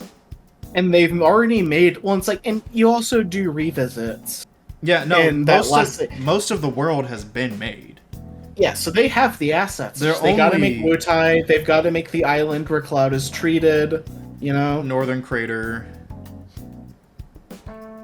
There's not much, really. There's really not much left. Yeah. Although they did say Wutai is gonna be, like, way, way bigger this time, but... It's gotta be, because it's like...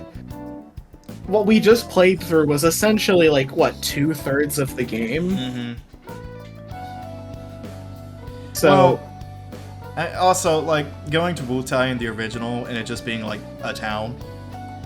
it's pretty weird. It's all optional.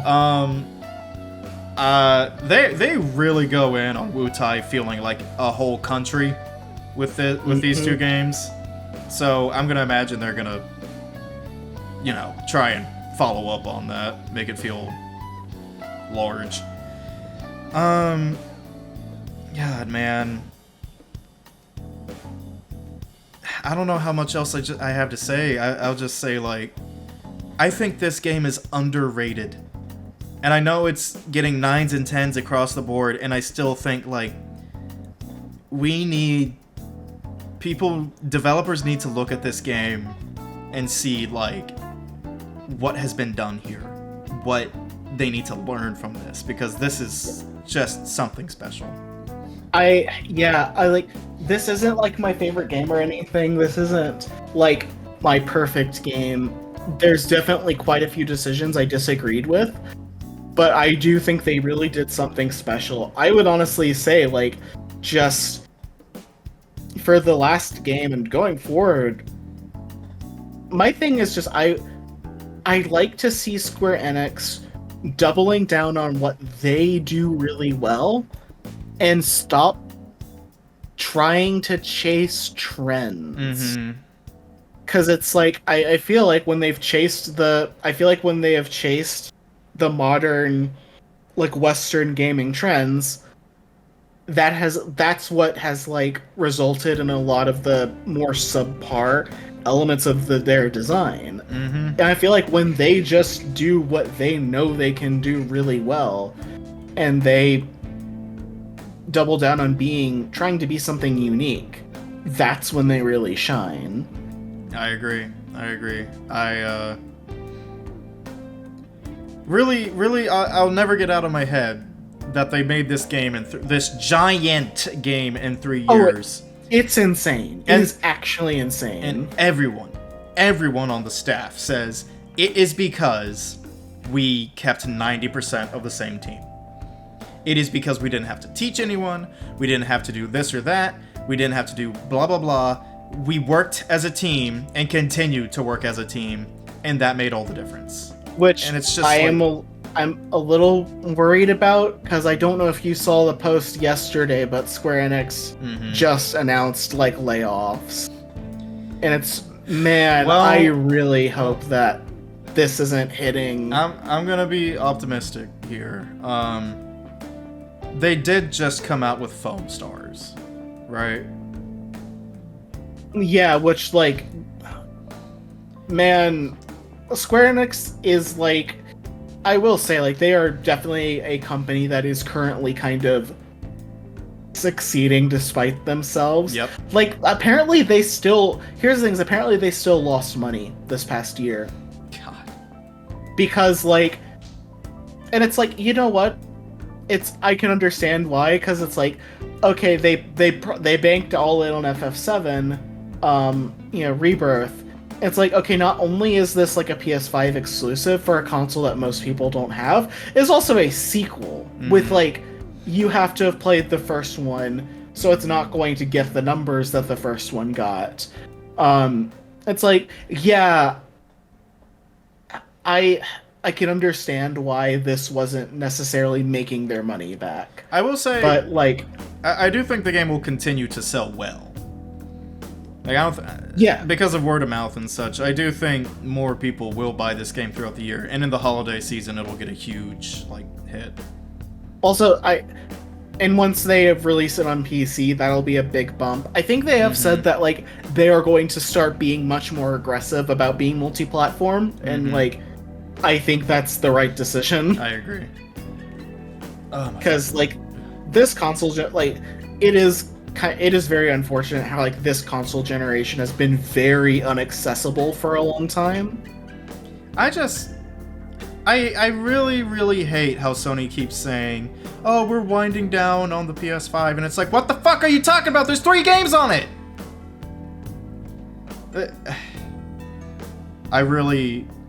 It doesn't feel like the PlayStation 5 should be in its final phase, you know? It simply does not feel correct. Yeah. I mean, and to be fair, like, I get the PS5. I got the PS5 because of, like, Square Enix. Yeah, it's my Kingdom Hearts machine for when Kingdom Hearts comes out. Which, by the way, now that Rebirth's been out for a while, can we get a trailer this summer, please? Oh, yeah. Well, no, it's Square Enix has had a steady pattern of like one flagship game a year, and I think that next year is going to be KH4. It fucking better be. Well, they don't have anything else. I know. It's just... I worry, okay? I worry, and... I want Kingdom Hearts 4 so bad. I really do. Look, my thing is just like, no matter how much the wait for 4 is, it's not going to be as nearly as bad as the wait for 3. Let's hope so. I mean, I have so much faith in 4. I really do. Like, more than I did for 3. And I have evidence, you know? 1, they're bringing reaction commands back. That's already a good sign, but also, 3 got so good at the end. I like that they...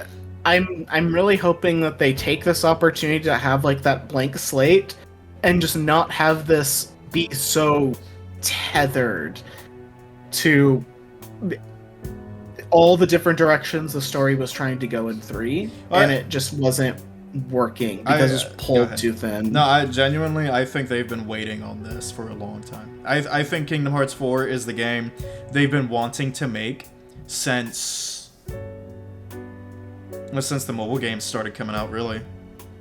Yeah. Clearly, Nomura cares more about Key. Cares more about this arc, right? And like, this is just so full of new opportunities because it's so different. I think there's probably an excitement in the team about getting to make this game. And again, I say it again, like, the Remind update for KH3 made that game so much better. So much better. It made it feel better. The boss fights were actually awesome, like better than the fights in 2. And like, I just think they have a much more clear vision. That all depends on if a bunch of this stuff gets carried forward. Hopefully it does, but we'll fucking see, right? Yeah. I just really hope that Square can finally, like, hopefully things are looking good for Sony now that they've been changing leadership, because Jim Ryan